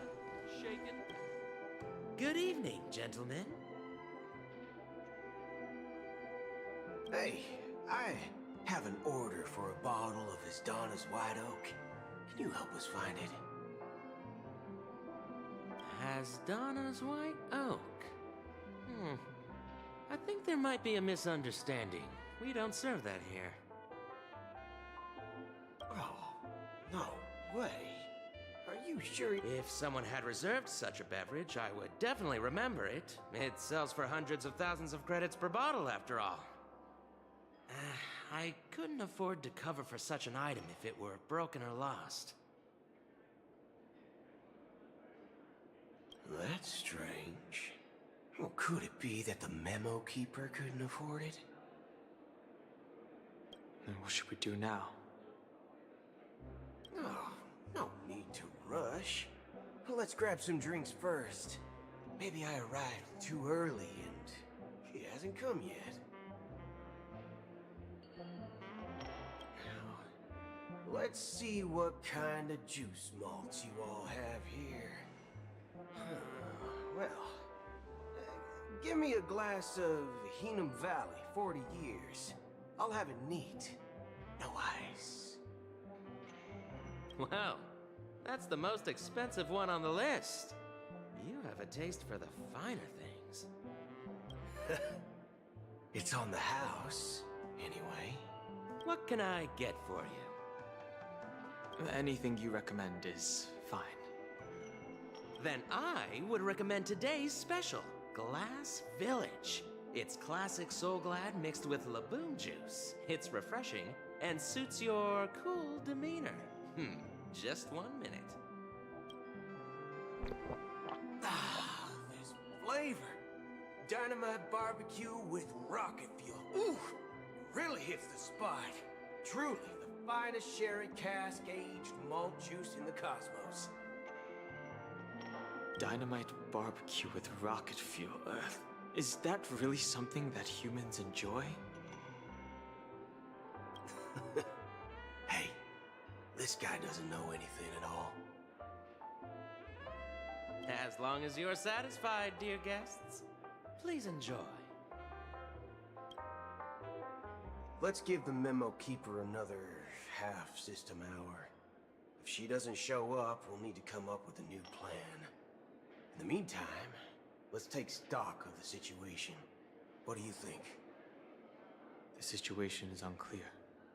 Something must have happened on the planet of festivities, but the public is unaware of it. Someone in a position of power within the family must be covering it up. It's unusual for the followers of the Harmony to invite other factions, let alone the IPC and the Masked Fools. If what you said about the Emanator of the Nihility is true, the situation in Penacony is a little complicated, to say the least. Actually, there's something else I'm concerned about.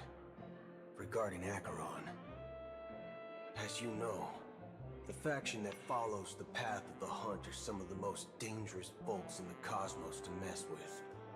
I mean, who in their right mind would impersonate the Cienjo Alliance or the Galaxy Rangers? It's like asking for a death wish. Isn't there a saying among the Cienjo people that the Rainbow Sect lets their Lux Arrow do all the beating? Talking. Do all the talking. Well, you know what I mean. Even though the Galaxy Rangers have been out of sight for years, we've been keeping an eye on this region. Even the dumbest criminals know better than to mess with the Annihilation Gang, much less the Rangers. But that Acheron lady, she doesn't seem like a lunatic at all. On the contrary, she's highly logical and organized. She knows exactly when to hold back and when to strike without mercy. And you believe that someone like her would have an ulterior motive for impersonating a Galaxy Ranger? I'm not entirely sure, but I do have my suspicions. Maybe she knows a Galaxy Ranger, or perhaps she's trying to lure us out for some reason, which I can't figure out. Anyway, what worries me more are the anomalies within the family. They've summoned followers from various paths for the festival. No matter how generous such a gesture is, this move seems highly unusual. Unless the invitations weren't sent by them. If that's the case, it's even more intriguing that the family insists on organizing the Charmony Festival, despite the chaos. Maybe it's Shipei the Harmony pulling the strings. You find it beyond human understanding because it wasn't arranged by humans at all.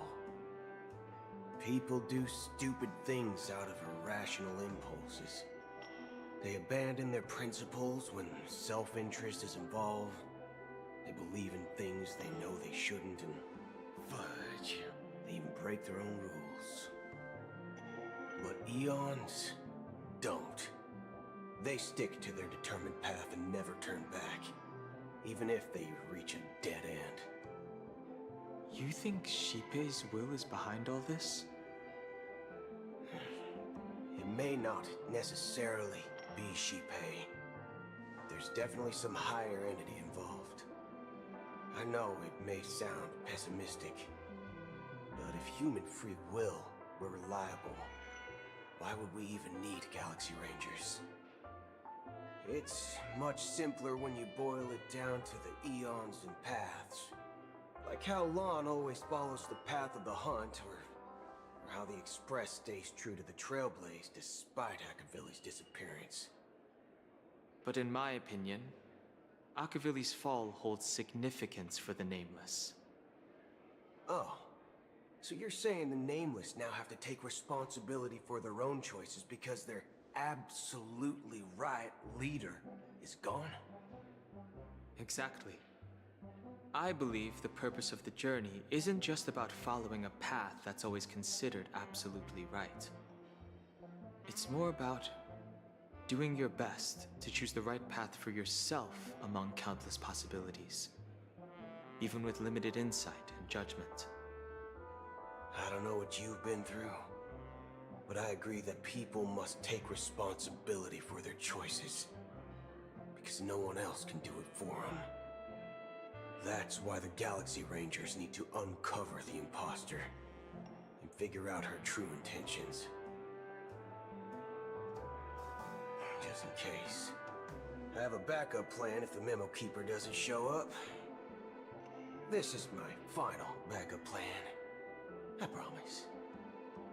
You sure have a lot of cards up your sleeve. Well, going back to my old career would make things a lot easier. By the way, when you were walking around the hotel, did you happen to see any important-looking guests? What's your plan? It's simple.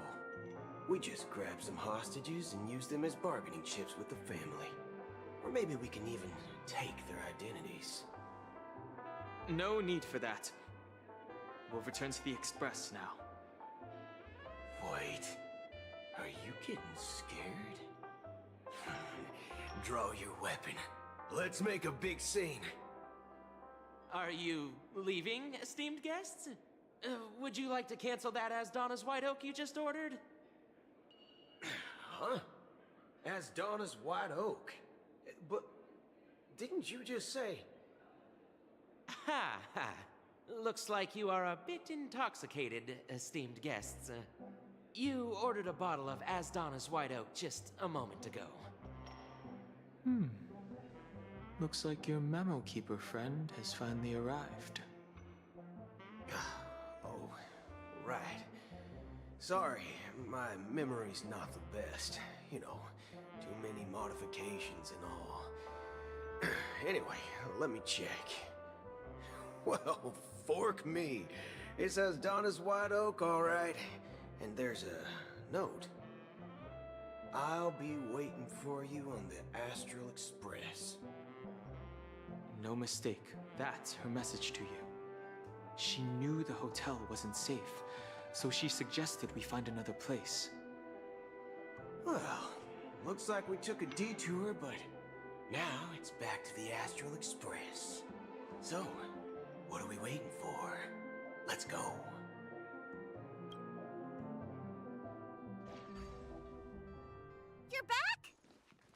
Two guests just boarded saying they were looking for Boot Hill, so I told them to wait in the parlor car. Oh, just in time. 2 guests? Yeah, or 2. Look, we welcome all passengers on the Astral Express, but sneaking in like that, you have no regard for etiquette. My apologies, conductor. It was an oversight on my part. I assumed you were already acquainted with the garden. Given the chaotic situation in Penacony, the Nameless are the only ones we can truly trust right now. You are the memo keeper. Pleased to meet you, Dan Hung. I've seen you in others' memories. And as for Boot Hill, this is our first face-to-face meeting. I hope you enjoyed that bottle of Astana's White Oak. You sure have a refined taste. Finally, memo keeper. Well, let's cut to the chase. Spill everything you know. That's precisely what I intend to do. But before that, please allow me to introduce myself.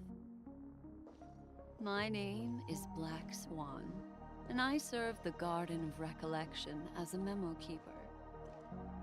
As for Acheron's story, I'm sure she knows it better than I do. Greetings. I'm Acheron. What? You Garden of Recollection shirtbag! You betrayed me! I apologize, but she did that at my request. Due to certain reasons, I have been exiled by the family. Thankfully, this memo keeper came to my aid and helped me escape their surveillance unnoticed. To be honest, it was more like stalking than helping. And the process was far from unnoticed. But we did escape. I asked her to guide me to a place beyond the family's reach and to contact a few trustworthy individuals. Namely, all of you. Trustworthy? Son of a nice lady. You think I'm dumb or something?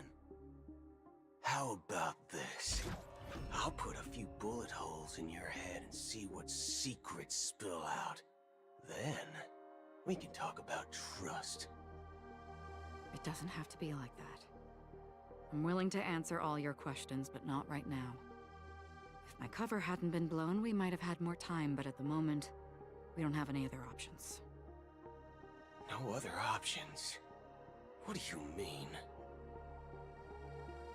This is the only way I can ensure everyone's safety. I kindly request an immediate warp jump out of the Astana star system.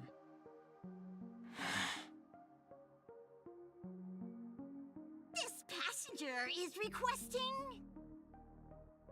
As far as I can tell, she's not a threat, and seems to be telling the truth. I've briefly traveled with your companions and know their whereabouts, Dan Hung. Please rest assured, your nameless companions are safe, but they need our help. As for Boot Hill, you may have guessed. I've been waiting for you. Galaxy Rangers are known for their elusive nature and limited contact with each other, so this was the only way I could reach out to you. Only by doing this can I find a true Galaxy Ranger and fulfill a long-standing promise. To return his relics to their rightful owner. Someone once told me that every rainfall is like a gift from the heavens, a sign of their mercy upon the world. Raindrops are said to be the tears of the gods, shed in response to the sorrows of the world. Their constant pouring is a reminder that the gods haven't abandoned us yet. So, how long has this rain been going on for?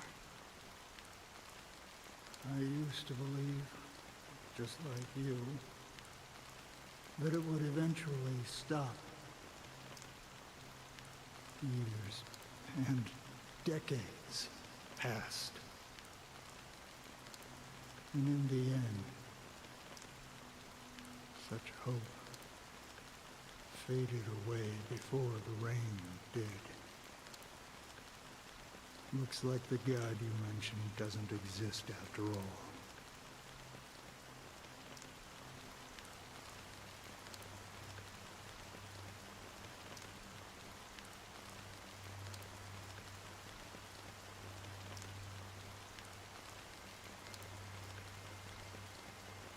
Well, let me share a story with you. Mortals who walk the paths are like sailors on a vast ocean, leaving behind a trail that creates countless ripples of possibilities. These ripples last longer than the fleeting lifetimes of humans. And for some, their presence leaves such a strong mark that it's reflected in the waves. Like those shadows on the ocean. Sin-thirsters, the obsessions of the Pathstriders. They emerge from the depths of IX, seeing themselves as masters of their own destiny, unknowingly repeating the actions of their past lives. They emerge from the nihility and head toward it, leading purposeless lives. However, these hollow phantoms, they were once my dear companions. A group of galaxy rangers. Are you watching over them? Watching over them? No. I'm guiding them toward transcendence. It was a brutal war. A crusade that shook the universe. The universe witnessed the fall of Zulo, the Lord Ravager, but it came at a price. A price so hefty that only those who were there still remember. The unwavering determination of the Hunt followers persists even in death. So someone must guide these lost souls to their life beyond. They were heroes in their time. And they shouldn't be reduced to mere puppets of nihility. As for me, I've suffered too many losses on that battlefield to advance any further. And that makes me the most fitting person to carry out this task. But you know, these sin-thirsters, they're not who they used to be.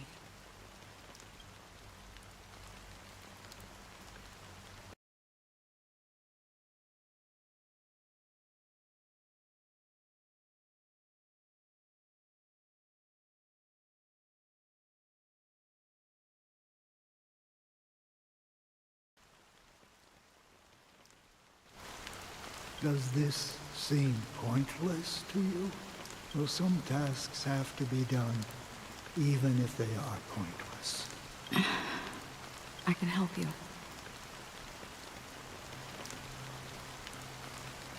For what? For the meaning of the nihility. That's what I've been seeking. I see. After all, this realm is off limits to ordinary souls, right? Thank you, stranger. I wish that you find what you seek.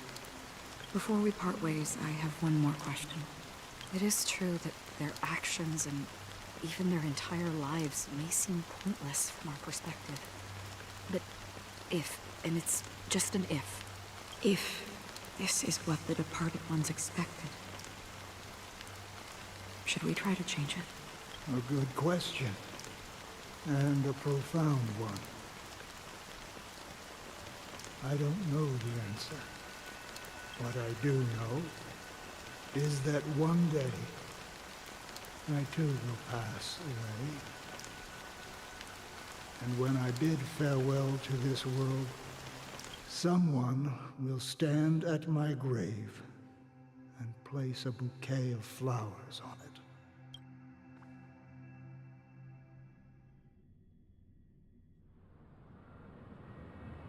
When I appeared as a child, my speech, mindset, and soul reflected immaturity and innocence. As I grew into adulthood, I left behind my childlike side.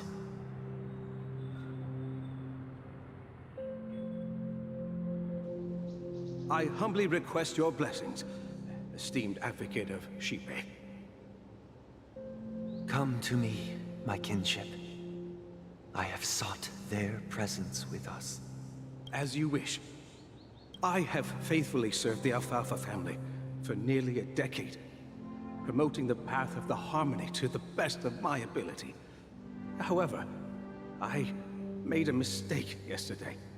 While I was preparing dinner for the family head, I accidentally dropped a prepared dish on the floor. Out of laziness, I lied and claimed that everything was ready. Although the head has dismissed me as punishment, it has been tough to sleep with the guilt still gnawing at me, as I worried that the seeds of evilness may have taken root in my soul. So, I confess to you now to seek atonement for my sins. Do you sincerely repent and vow to change your ways? Yes. Have you examined your soul? And yes. Are you willing to accept the process of atonement? Yes. Very well. Show your dedication and goodwill to the family, and you shall be reinstated among them. Now, please, leave in peace. Oh, praise Shipe. And thank you, esteemed advocate. Next, please step forward. I wholeheartedly confess to you. Please, pardon my sins. Rest assured, I have implored their presence to be with us. As long as you are sincere, absolution will be granted. Oh, great. You know, I arrived in Penacony as a stowaway. I sold everything to get a ticket. My house, my land, and my 2 children. I see. Please, go on. My children were starving, and I hoped they'd have a chance at survival if they became slaves here. If I can strike it rich here, I'll lift them out of that situation and give them the life they deserve.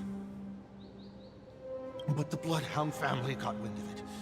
They're on my tail, hunting me down. I thought I could bring my kids here.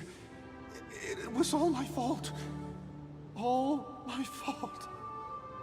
The family is ready to forgive all sinners.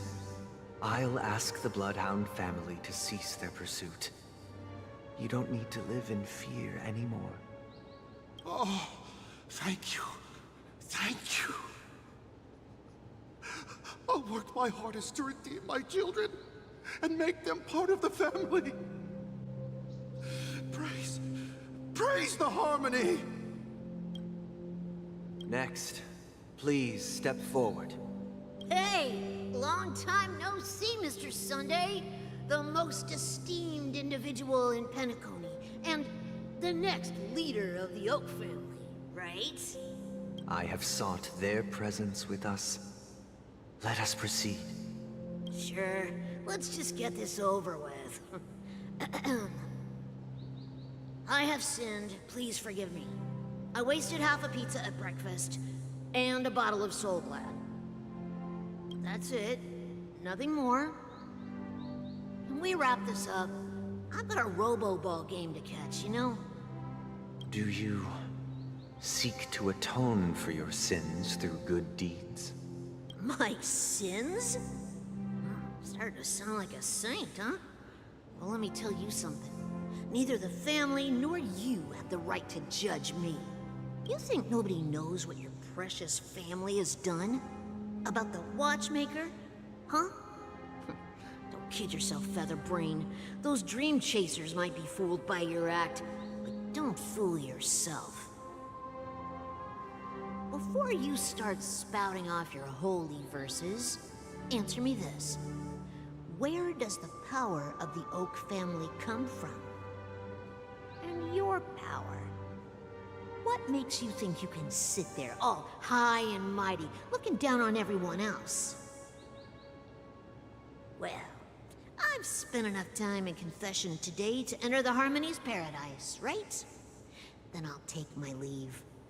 Good luck with your election, and, don't make me regret my investments in you.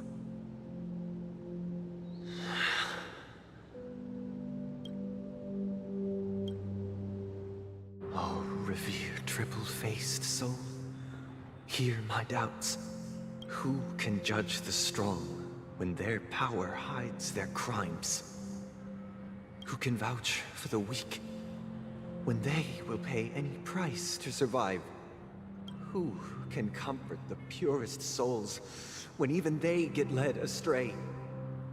If the strong defending the weak is truly the foundation of paradise, then who is responsible for the suffering and anguish in this wretched world?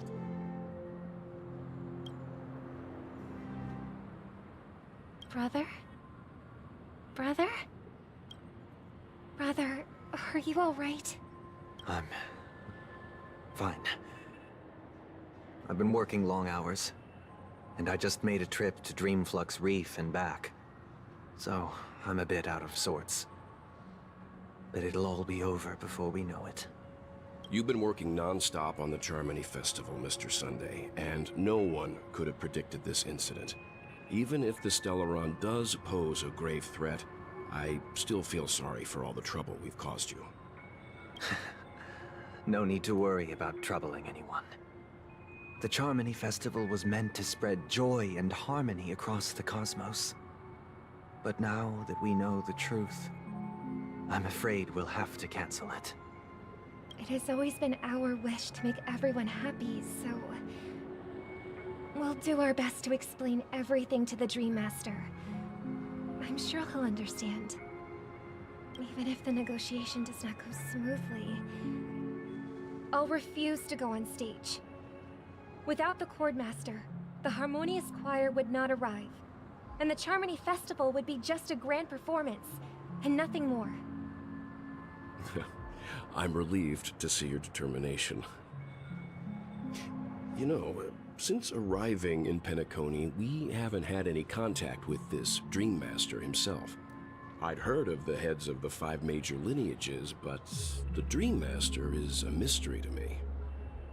The Dream Master rarely grants an audience, even for us. But, given the urgency of the situation, he's agreed to meet us in person.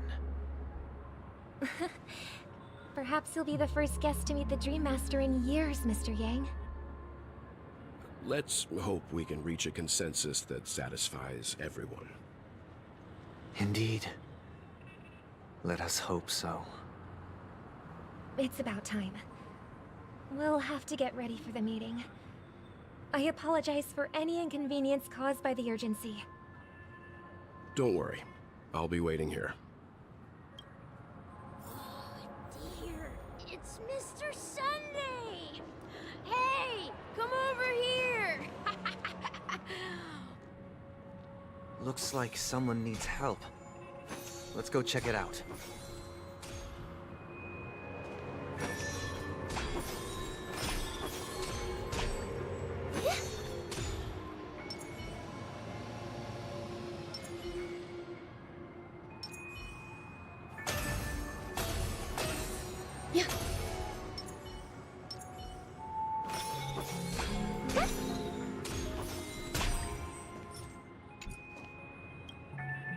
Mr. Sunday.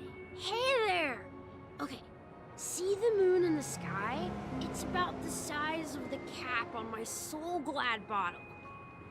If I just reached out my hand, I could grab the moon, couldn't I? The moon? You mean the Grand Theater? Yeah. Look at me. I've been away from home for too long. I must be missing that moon. But it's no big deal. The Grand Theater here looks much better than the moon back home. It's just magnificent. They told me not to sell everything I had just to come to Penacony. How short-sighted. Selling everything you had? Why would you go to such lengths? Why? Can't you see?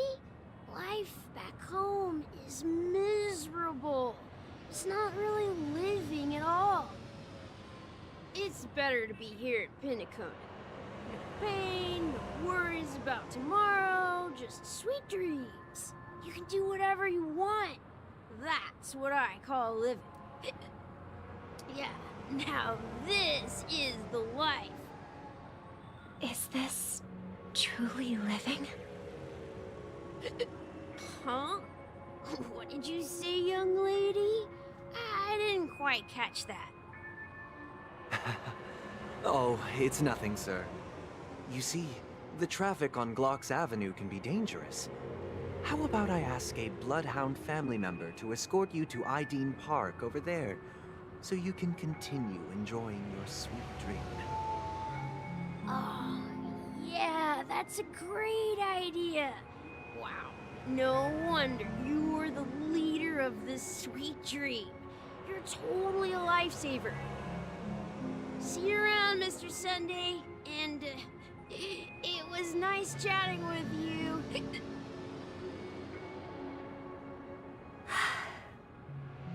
What's up, sister? This is the land of the dreams. But why do they live like this? The man we ran into, he doesn't seem happy at all. Even though sweet dreams are nice, they're just illusions. But for him, they're the only way to survive, even if it means giving up on reality. That's not really living at all. I suppose you have a point. But, in my opinion, that's how most people live their lives. Why do you say that? You think that man is not actually living, but that's not quite accurate. Even without Penacony, people create their own illusions called self-value. People believe they have a predetermined value to fulfill. Gaining value means gaining power, and those deemed worthless are seen as the weak.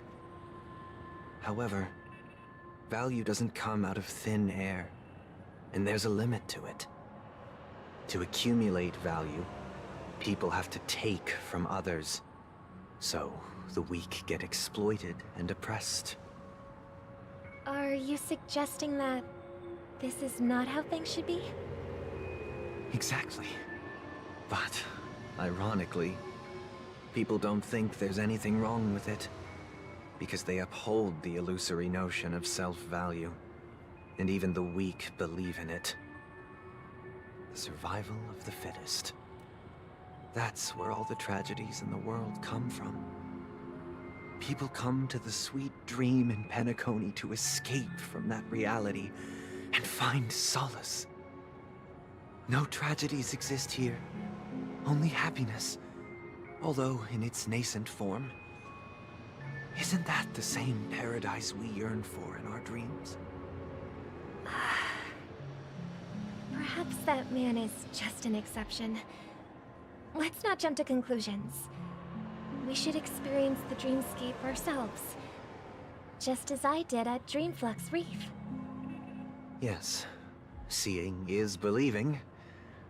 I'll accompany you. The Dream Master hasn't shown up yet, so we have some time for a stroll.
to meet you again, Robin. How are the preparations for the Charmony Festival coming along? We're all so excited about it. It's going smoothly. Thanks for making the trip to join the festival. You're too kind, Robin. It's a pleasure to have guests from all over the universe celebrating day and night. I can't stand being lonely or bored, so this jubilant dreamscape is perfect for me. But if this went on forever, would it get boring too? Not at all. Who would get tired of having so much fun? Every day, you get to wear fancy clothes, explore all sorts of dream bubbles, indulge in delicious food without gaining weight, and you never get old or sick. As long as you can afford a room, this place is the ultimate paradise. But you know that only a few things can be brought back from the dreamscape to reality, right? That's exactly why I don't plan on bringing anything back. Just enjoying the dream itself is good enough for me. I mean, I'm not one of those long-living species. I only have around 60 or 70 years in this lifetime, and there's so much to worry about. Being happy here is pure bliss. Only in this sweet dream can I truly feel like I'm in control of my life and fate. Who would want to go back to reality after experiencing this bliss? I see. I genuinely wish you all the happiness in the world. And I wish you a fantastic performance, Robin! I'm off to the Blue Hour for the ball. See you later.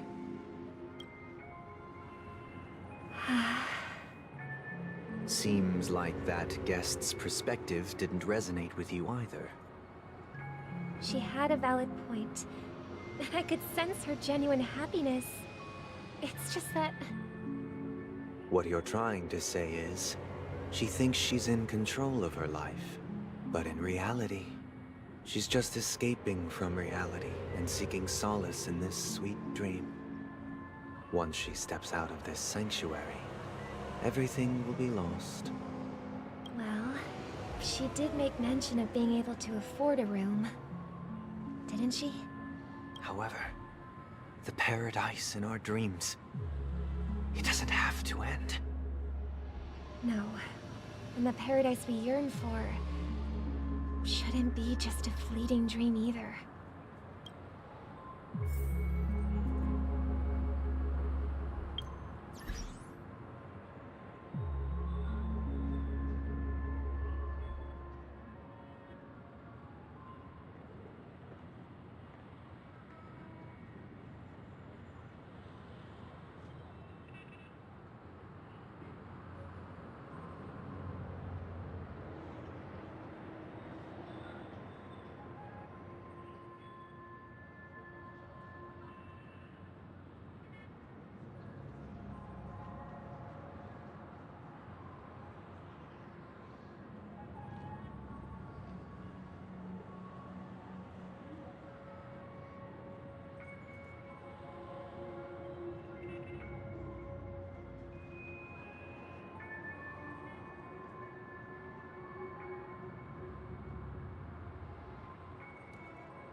The scenery in this dreamscape is truly breathtaking, isn't it? Oh, Robin. Can't believe I'm meeting you in person here. What an honor. You're right. Even though time stands still in this dreamscape, it always feels fresh. I find something new every time. A philosophical mind. I hope I'm not intruding. Oh, not at all. No. With little time left, I yearn for meaningful conversations, especially with someone as esteemed as you. Do you mind if we chat? It's my pleasure. No need to be formal. Just speak your mind. You said, with little time left.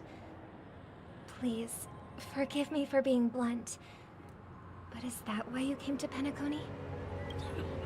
Yeah. I was part of a war, and while escaping from the Sarkosian mothership, I got exposed to some radioactive materials. And then, all my comrades died, and my hometown was wiped out by neutron bombardments. I couldn't bear to live with everything I knew gone.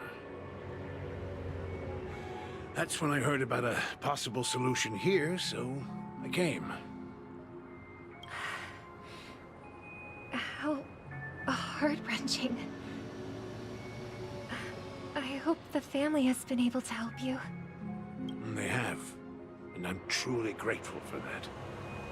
They provided me with a comfortable room, the most advanced life support devices in the cosmos, and a stellar team of caregivers. My physical body is now in the dream pool, sustained by life support. The me you see here is whole, rational, and no different from any other person.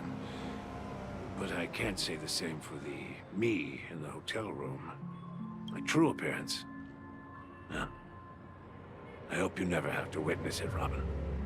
So, you'll be living forever in this dreamscape, right? Just being able to live at all is good enough for me. Whether it's in this dreamscape or not, well, I don't really have much say in the matter. My world has been torn apart, and my life could end any second. So, even if this whole place is an illusion, it's still my paradise. And I'll treasure every moment I spend here. How I envy those everlasting things. That old man's story. It's so tragic. Fortunately, this sweet dream gives him joyful memories to hold on to for the rest of his life. That's precisely why this sweet dream in Penacony exists. However, even this sweet dream has its limitations. While it provides solace to the disillusioned, it can't completely eliminate pain in reality. There will be a way out. Penacony is already on the right track.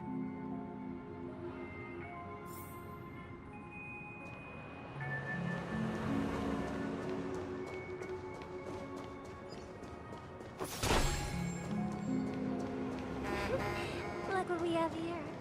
A lovely young lady. Wait, is that me?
Mother, what a surprise to see you again.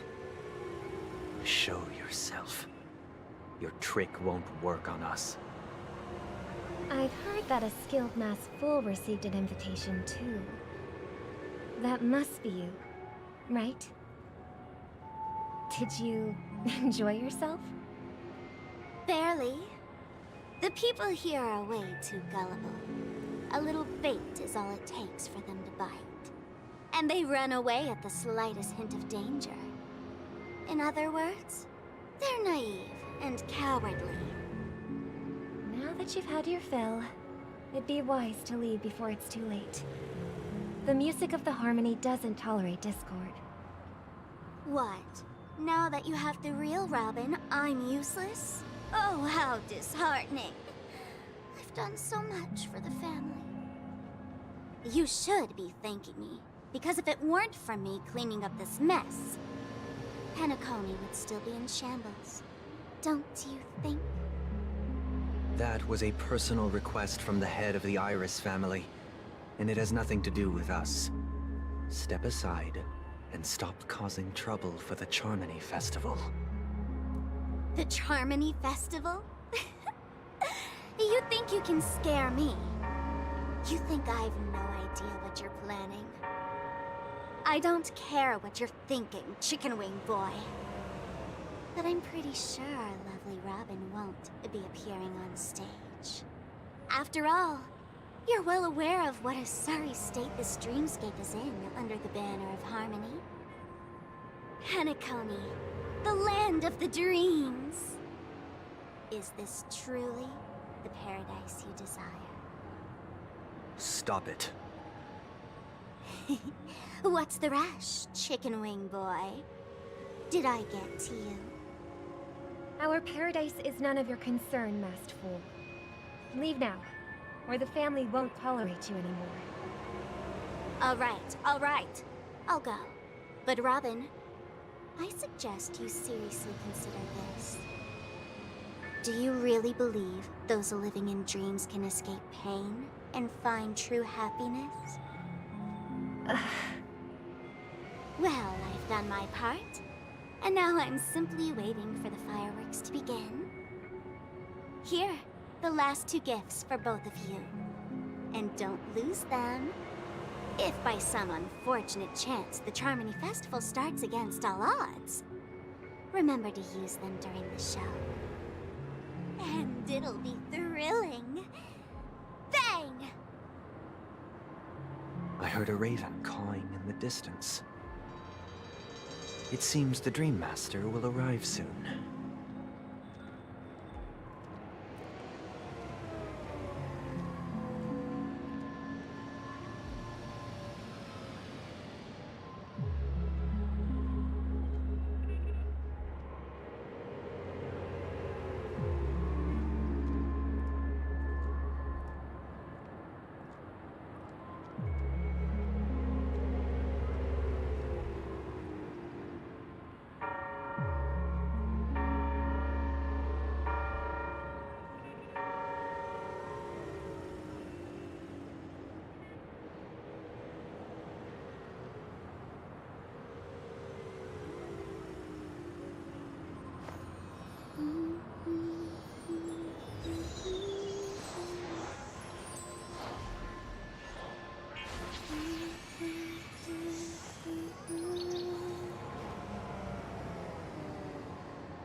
Let's wait here for the Dream Master to arrive. Okay. By the way, brother, I heard you no longer have a sweet tooth. Back when we were kids, you used to steal my desserts. Seems like a lot has changed during my absence. What exactly happened? Well, someone has to stay awake even in this sweet dream. But that someone doesn't have to be you, or anyone in particular. You're carrying too much on your shoulders, brother. The paradise in our dreams. It shouldn't be like this.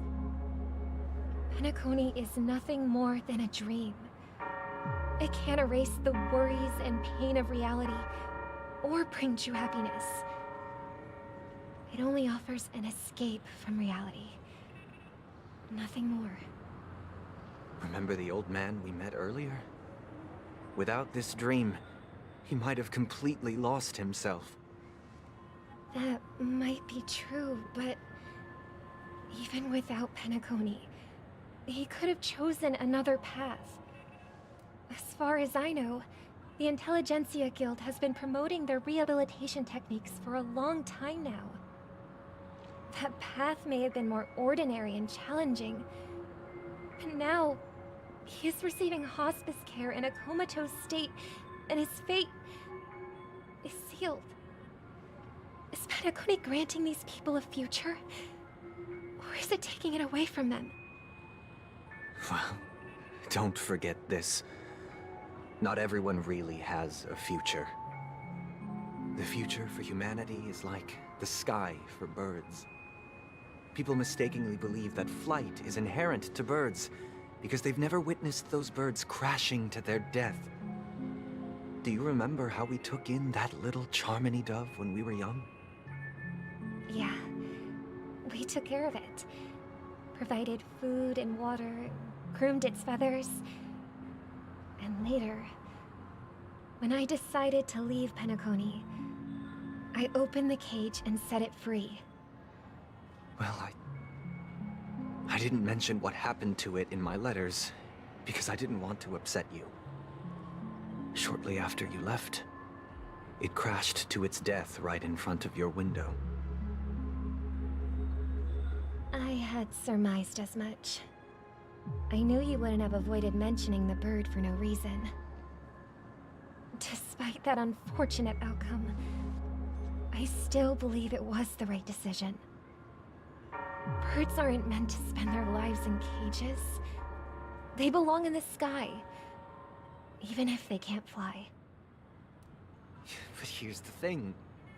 If there are birds in this world that can never fly, can we really assert that they belong in the sky?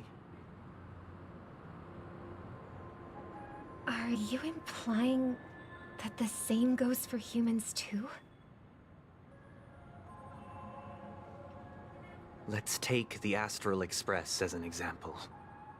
The Nameless made tremendous efforts to bridge worlds, gaining fame across the universe.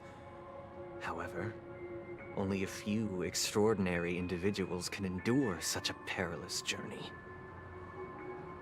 That's because the pursuit of the Trailblaze exceeds the capabilities of ordinary humans. Otherwise, why would this path be filled with broken rails, an abandoned express, and even a fallen Ayon? That's just sophistry. If that were true, then only the powerful would have the right to determine the future. Unfortunately, that's exactly what happens. Another name for the future is self-value. While this world has its fair share of heroes who inspire people and garner admiration for their heroic deeds, the majority of ordinary people will never become heroes in their lifetime. Some are born weak and vulnerable. Some find themselves trapped in unfortunate circumstances. Some fall victim to malice and cowardice. When it comes to survival, everyone is equal. And the weak can only watch as their value gets constantly diminished by external forces. That's why we should care for the weak and support them as if their suffering were our own. That's what the Odes of Harmony have always taught us. While the Harmony holds noble aspirations, the strong will always be strong, and the weak will always be weak. Even in this carefree dream. Human nature contains greatness, but it also harbors inherent weaknesses that can't be eradicated. In the end, if people can't even secure their own survival, they won't care about the illusory future of equality. As long as the law of survival of the fittest prevails, there will always be fledglings crashing to their death. But if people don't live for the future, do they merely exist for survival? If even you, my brother, don't believe that the Harmony will save the weak, then which Aeon can make our dreams come true?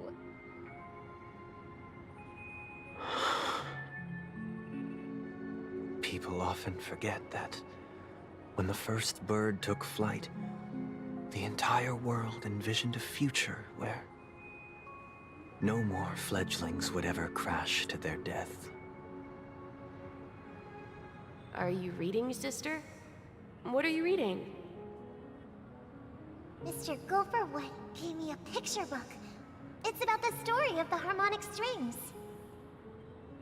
If I could become a chord master, I'd like to summon Dominicus, the harmonious choir. I want to sing with everyone and spread our wishes so that all can feel happiness and joy. I see. Then, I would summon the harmonious choir too. Don't you have a wish of your own, brother? Of course I do. It's just that it includes your wish and everyone else's. I long for a true paradise where everyone can find peace. Then, let's build a stage there and invite everyone to our performance so that both our wishes come true through the power of the harmonious choir. It's a deal then. Yeah, it's a deal. But how can I become a chord master?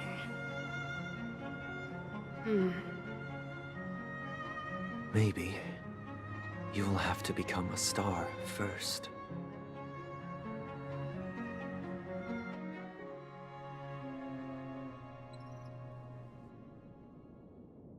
You're back sooner than I thought. Any results? Yes.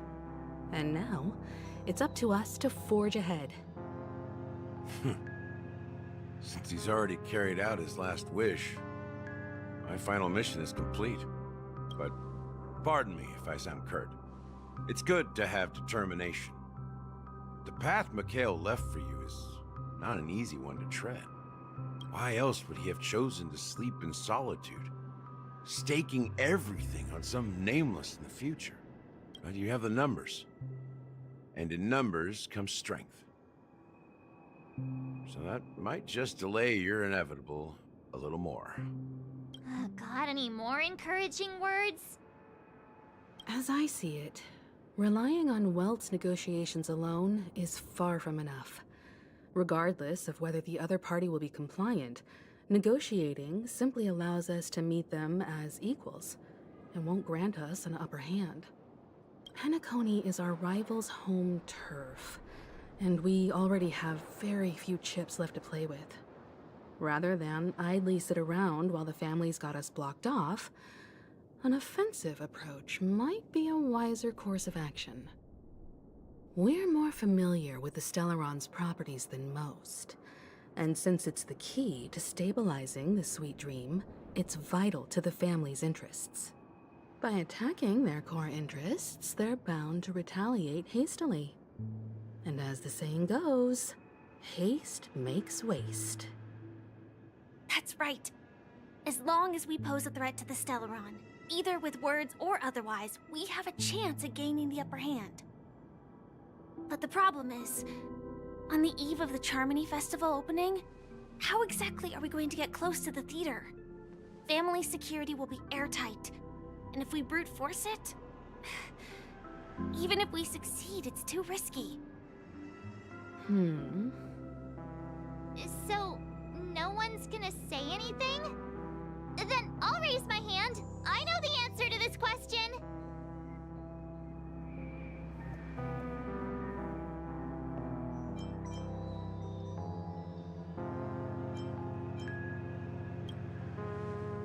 What's that supposed to mean? You'd better believe it.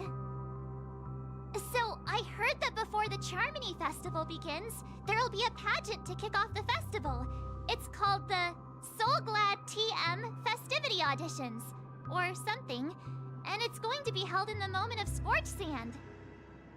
As long as we clinch the top spot, we'll be able to attain the title of Festive Superstar, and be able to personally bask in the graces of Miss Robin. Not that that's important. What's crucial is that we can enter the Grand Theater before the audience arrives. So, how do we go about participating in these festivity auditions? I've already procured special invite tickets from Miss Robin's fan club. To tell you the truth, I had been preparing to join the auditions all along. But now it looks like even if I scrape through, I probably still won't have the chance to shake Miss Robin's hand. So they're still running this thing, huh? It was originally just a publicity stunt, set up by Mikhail to drum up attention. But it looks like it might be worth a shot. We'll follow Marge's plan. Mr. Gallagher, will you be joining us? I'm afraid I won't have the time. As a virtual character, I've already completed my final mission. Whether Penacony can awaken from this dream is all down to you. Should we ever cross paths again? I'd love for you to visit the Express. All right. I'll have to add to that data bank of yours you've got on the Express. And Miss Firefly, we thank you for all your support. We're faced with a formidable enemy. As long as the Astral Express and Stellaron Hunter's objectives are aligned, we're willing to cooperate with you. We've already come this far together. I'd like to join you for the rest of your journey on Penacony. I'm pleased that we can finally fight shoulder to shoulder. I couldn't ask for a better ending. This is also the spirit of the Trailblaze. Now everyone, let's prepare to move out.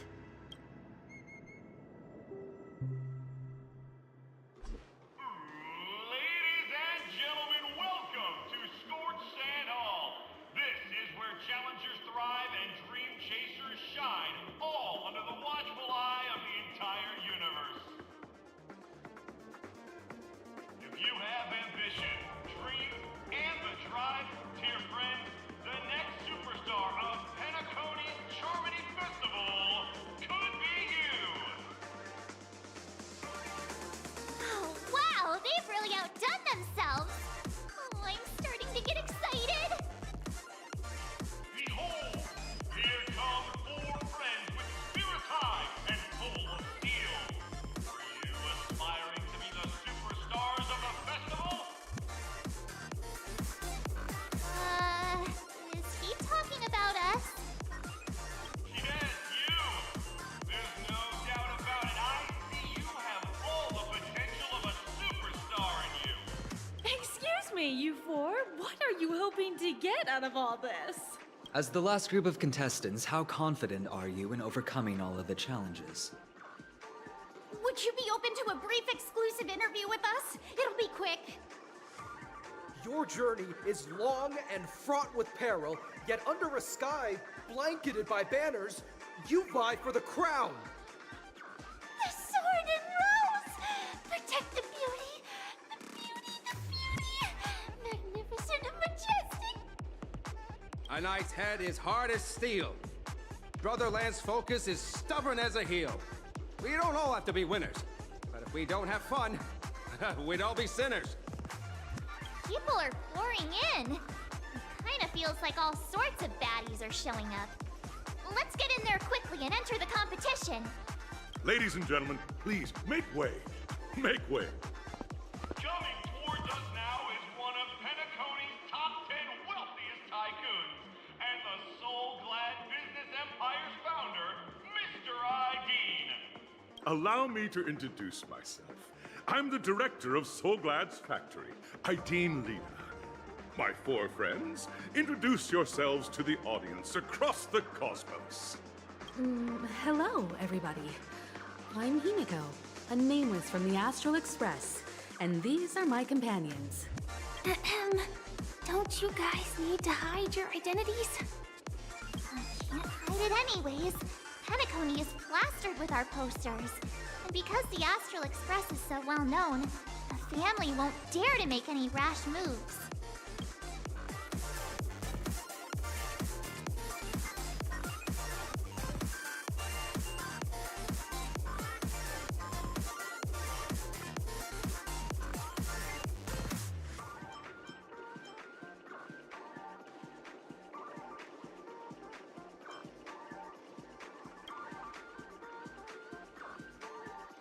Hey, be a bit more serious. We're live on air. Hello, everyone. I'm March 7th. I'm an ordinary girl who loves adventures. Hello, everyone. I'm Firefly. I am also an ordinary girl who enjoys adventures. So it's a bunch of nameless guests. This final face-off is bound to be spectacular. Time is precious. My four friends, come with me. Grab a bottle of Soul Glad and make your dreams a blast.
This place is buzzing. That's right. This venue is a miniature representation of that time known as the era filled with boundless possibilities.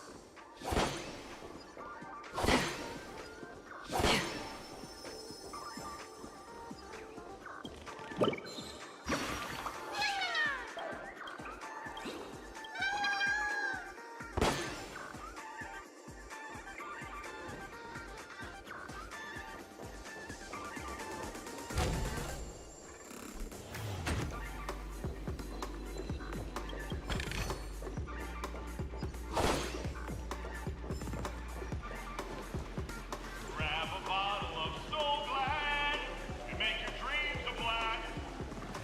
Nameless, your arrival reminds me of the grand occasion when Penacony was first established.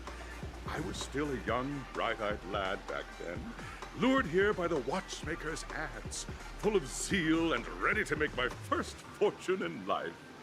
Once, during a particularly grueling day, I passed out and was resuscitated by a drink from Mr. Sousa. That sweet taste has since been etched in my mind, and that was what drove me to create the Soul Glad that we all know and love today. The dream-chasing era was truly a wondrous time. Oh, I miss those days, and the watchmaker. Scorched Sand Hall is my homage to that time of boundless possibilities. I wholeheartedly hope you make it to the finish and emerge as the next superstars of Penacony. Now then, Is there anything you'd like to say before the competition officially begins?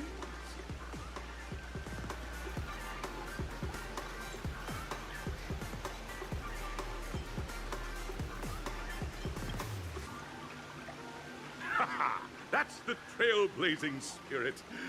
How about you, Miss March? Hello, everyone! Next up, get ready for the Mega March 7th Adventure, where I'm going to break the speedrun world record! Trailblazing into the uncharted and challenging the limits. That's Miss March 7th for you. How about Miss Firefly? I hope that by the end of this journey, everyone will have achieved the outcome that they hoped for. Ah, a wonderful wish! Miss Himiko, what are you expecting from your team? Safety first, everyone. Simple words, but full of warmth. Waiting for you are 3 stages, each connected to that era. The first 2 stages offer 2 distinct paths to choose from, with unique challenges on each route. And in the last stage, you will face off against a champion who has defended the title to this very day. A beloved contender whose noble virtues are unrivaled. Those are the rules. Simple. Everyone clear? Now, I hereby announce that the 33rd Scorched Sand Festival of the 20th season, sponsored by Soul Glad Enterprises, has started.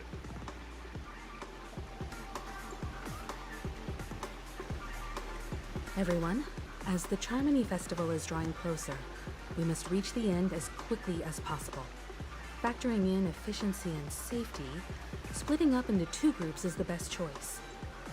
March and I haven't known Miss Firefly for too long and aren't overly familiar with her. It'd probably be better if the 2 of you paired up. Fine by me. Let's do it. All right. I don't have a problem with that.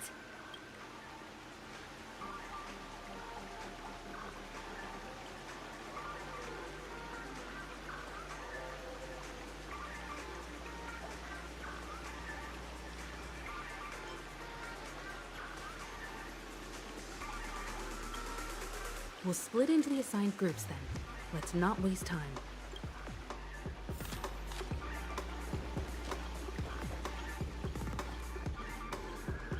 Welcome to the first stage of Soul Glad Enterprises' 33rd Scorched Sand Festival of the 20th season, Dream Play Fantasia. In this stage, you can choose between 2 challenges, the School of Acting or School of Action. In the School of Acting challenge, you have to complete 3 performances from 3 scripts and move the panel judges. In the School of Action challenge, you have to defeat 3 groups of enemies convincingly and reach the end. Now, make your choice.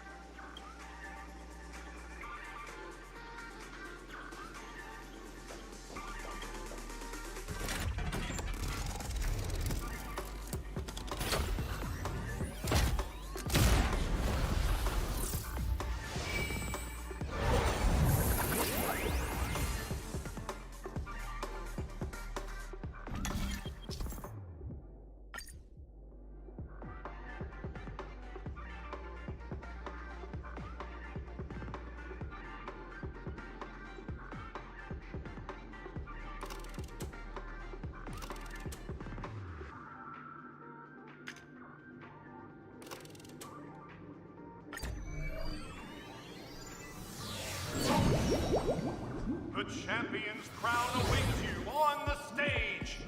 Welcome to the arena of action stars.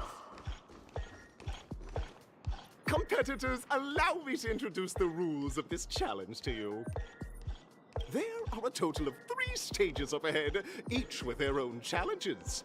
The enemies you will contend against are antagonists from the film Once Upon a Time in Dreams. Defeat them swiftly and decisively to set a new record. It's worth mentioning that the fastest time for this stage was achieved by a contestant with fiery red hair. Astoundingly, he overcame all enemies across the 3 stages in only 5 minutes.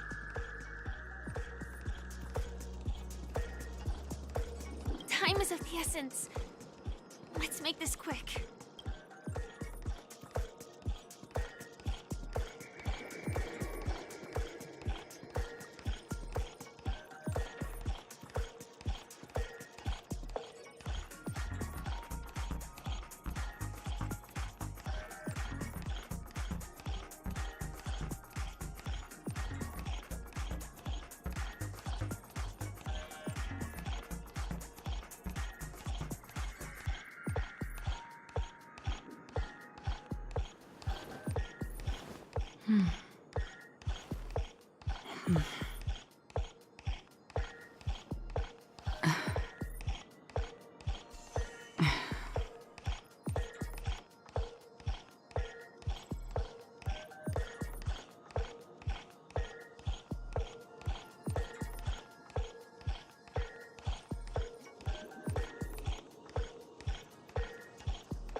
Contestants, you are about to confront the monsters of the primordial dreamscape! During this period, Penacony was nothing but a barren wasteland. The dreamscape was fraught with strife and disorder, with memory zone memes running rampant! As dream chasers who've come to Penacony, defeating them is your first step towards success! All the Soul Glad is ours! Don't even think about plundering the Soul Glad from us!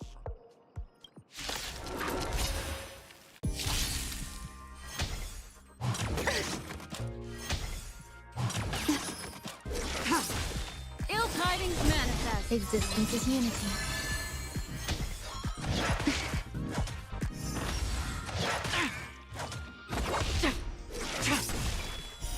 Blade of Moonlight.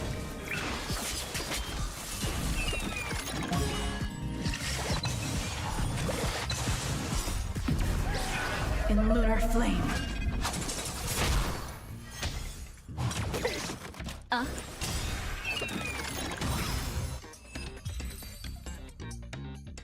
Soul Glad! My Soul Glad!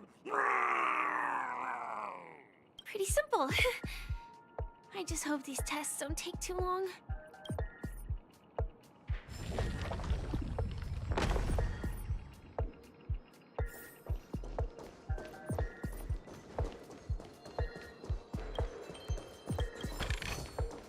Don't forget to let your friends in on the action. Congratulations on becoming the first group of Dream Chasers! Answering the call from the Watchmaker, you are disappointed to learn that Penacony isn't paved with gold.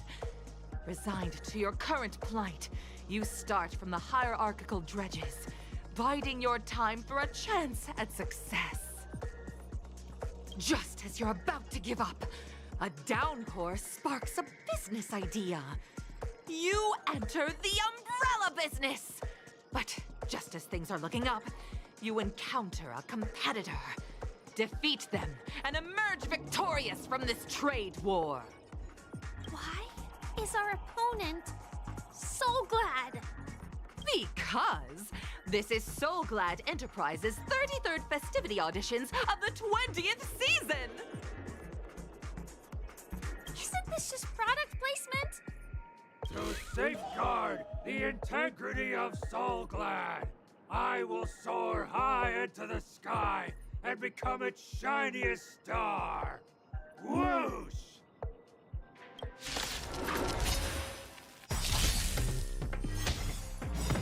Try harder. Beneath the waters lies an endless abyss. Ill fates descend! Eternal. All will be swept away by the wind.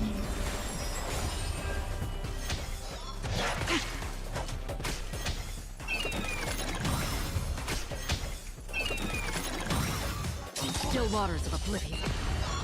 I weep for the departed. It too shall.